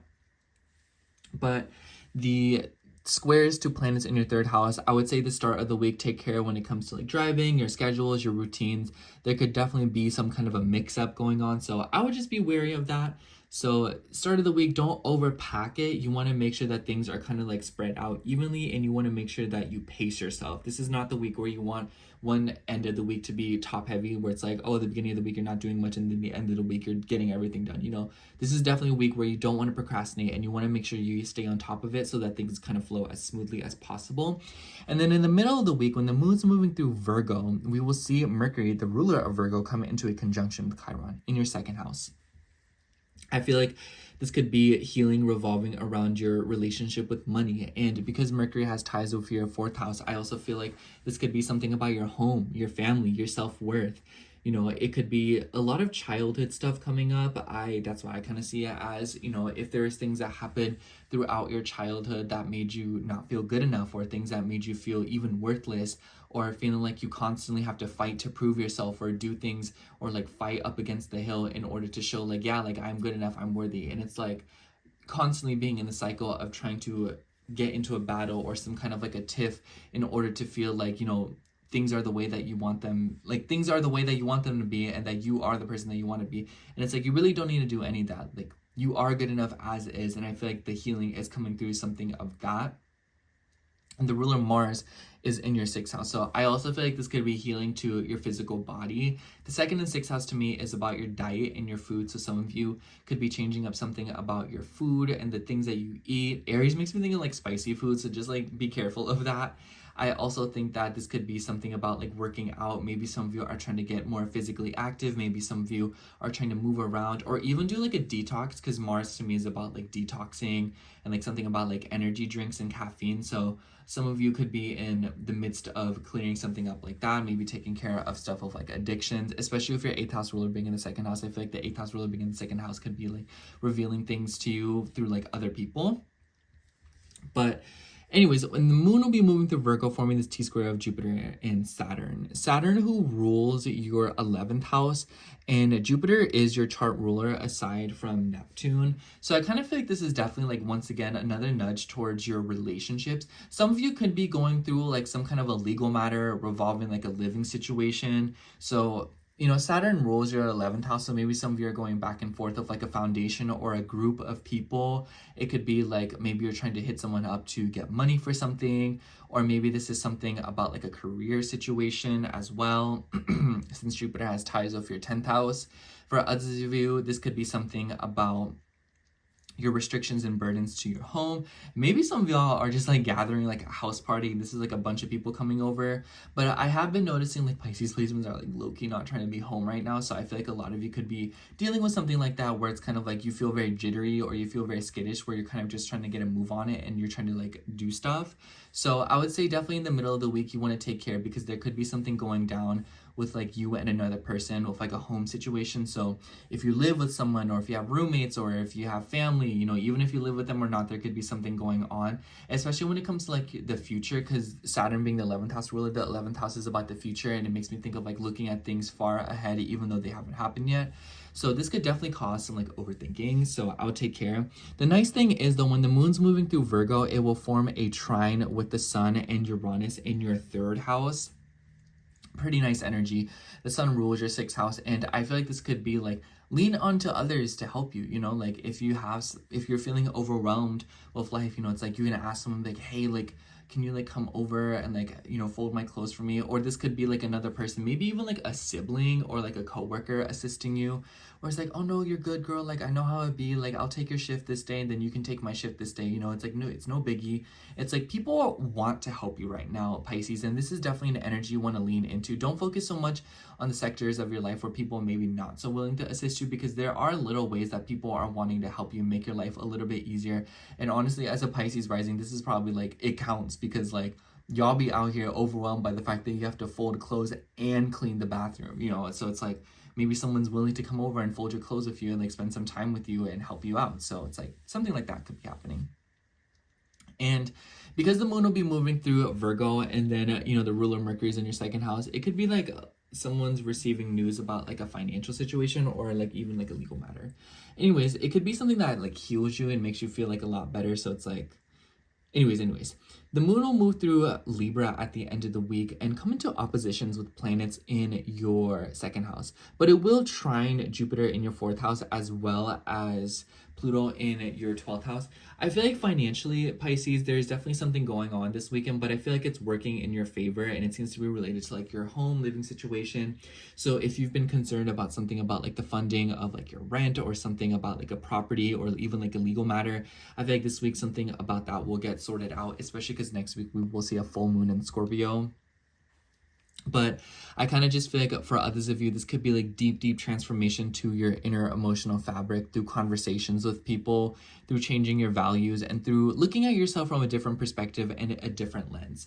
I really like this energy for you, honestly, Pisces. And I feel like this opposition, it doesn't aspect your ascendant. So it's kind of like, it might kind of just feel like it's something that's a little bit out of your control, or it's something that you're just like dealing with and you're just like, all right. So I also feel like this could be something about like intimacy and how you relate to other people. This could be something about like taking care of like fertility. It could be that you're trying to have children. So that could be relevant, especially since the moon's in the 8th house and the moon rules your 5th house. So this weekend y'all could be especially like, you know, like fertile and stuff. So it's like if y'all are like getting down and dirty with like your boo thing, make sure you know, like wear some gloves. Anyways, I do want to say another thing. There was one thing that I wanted to say.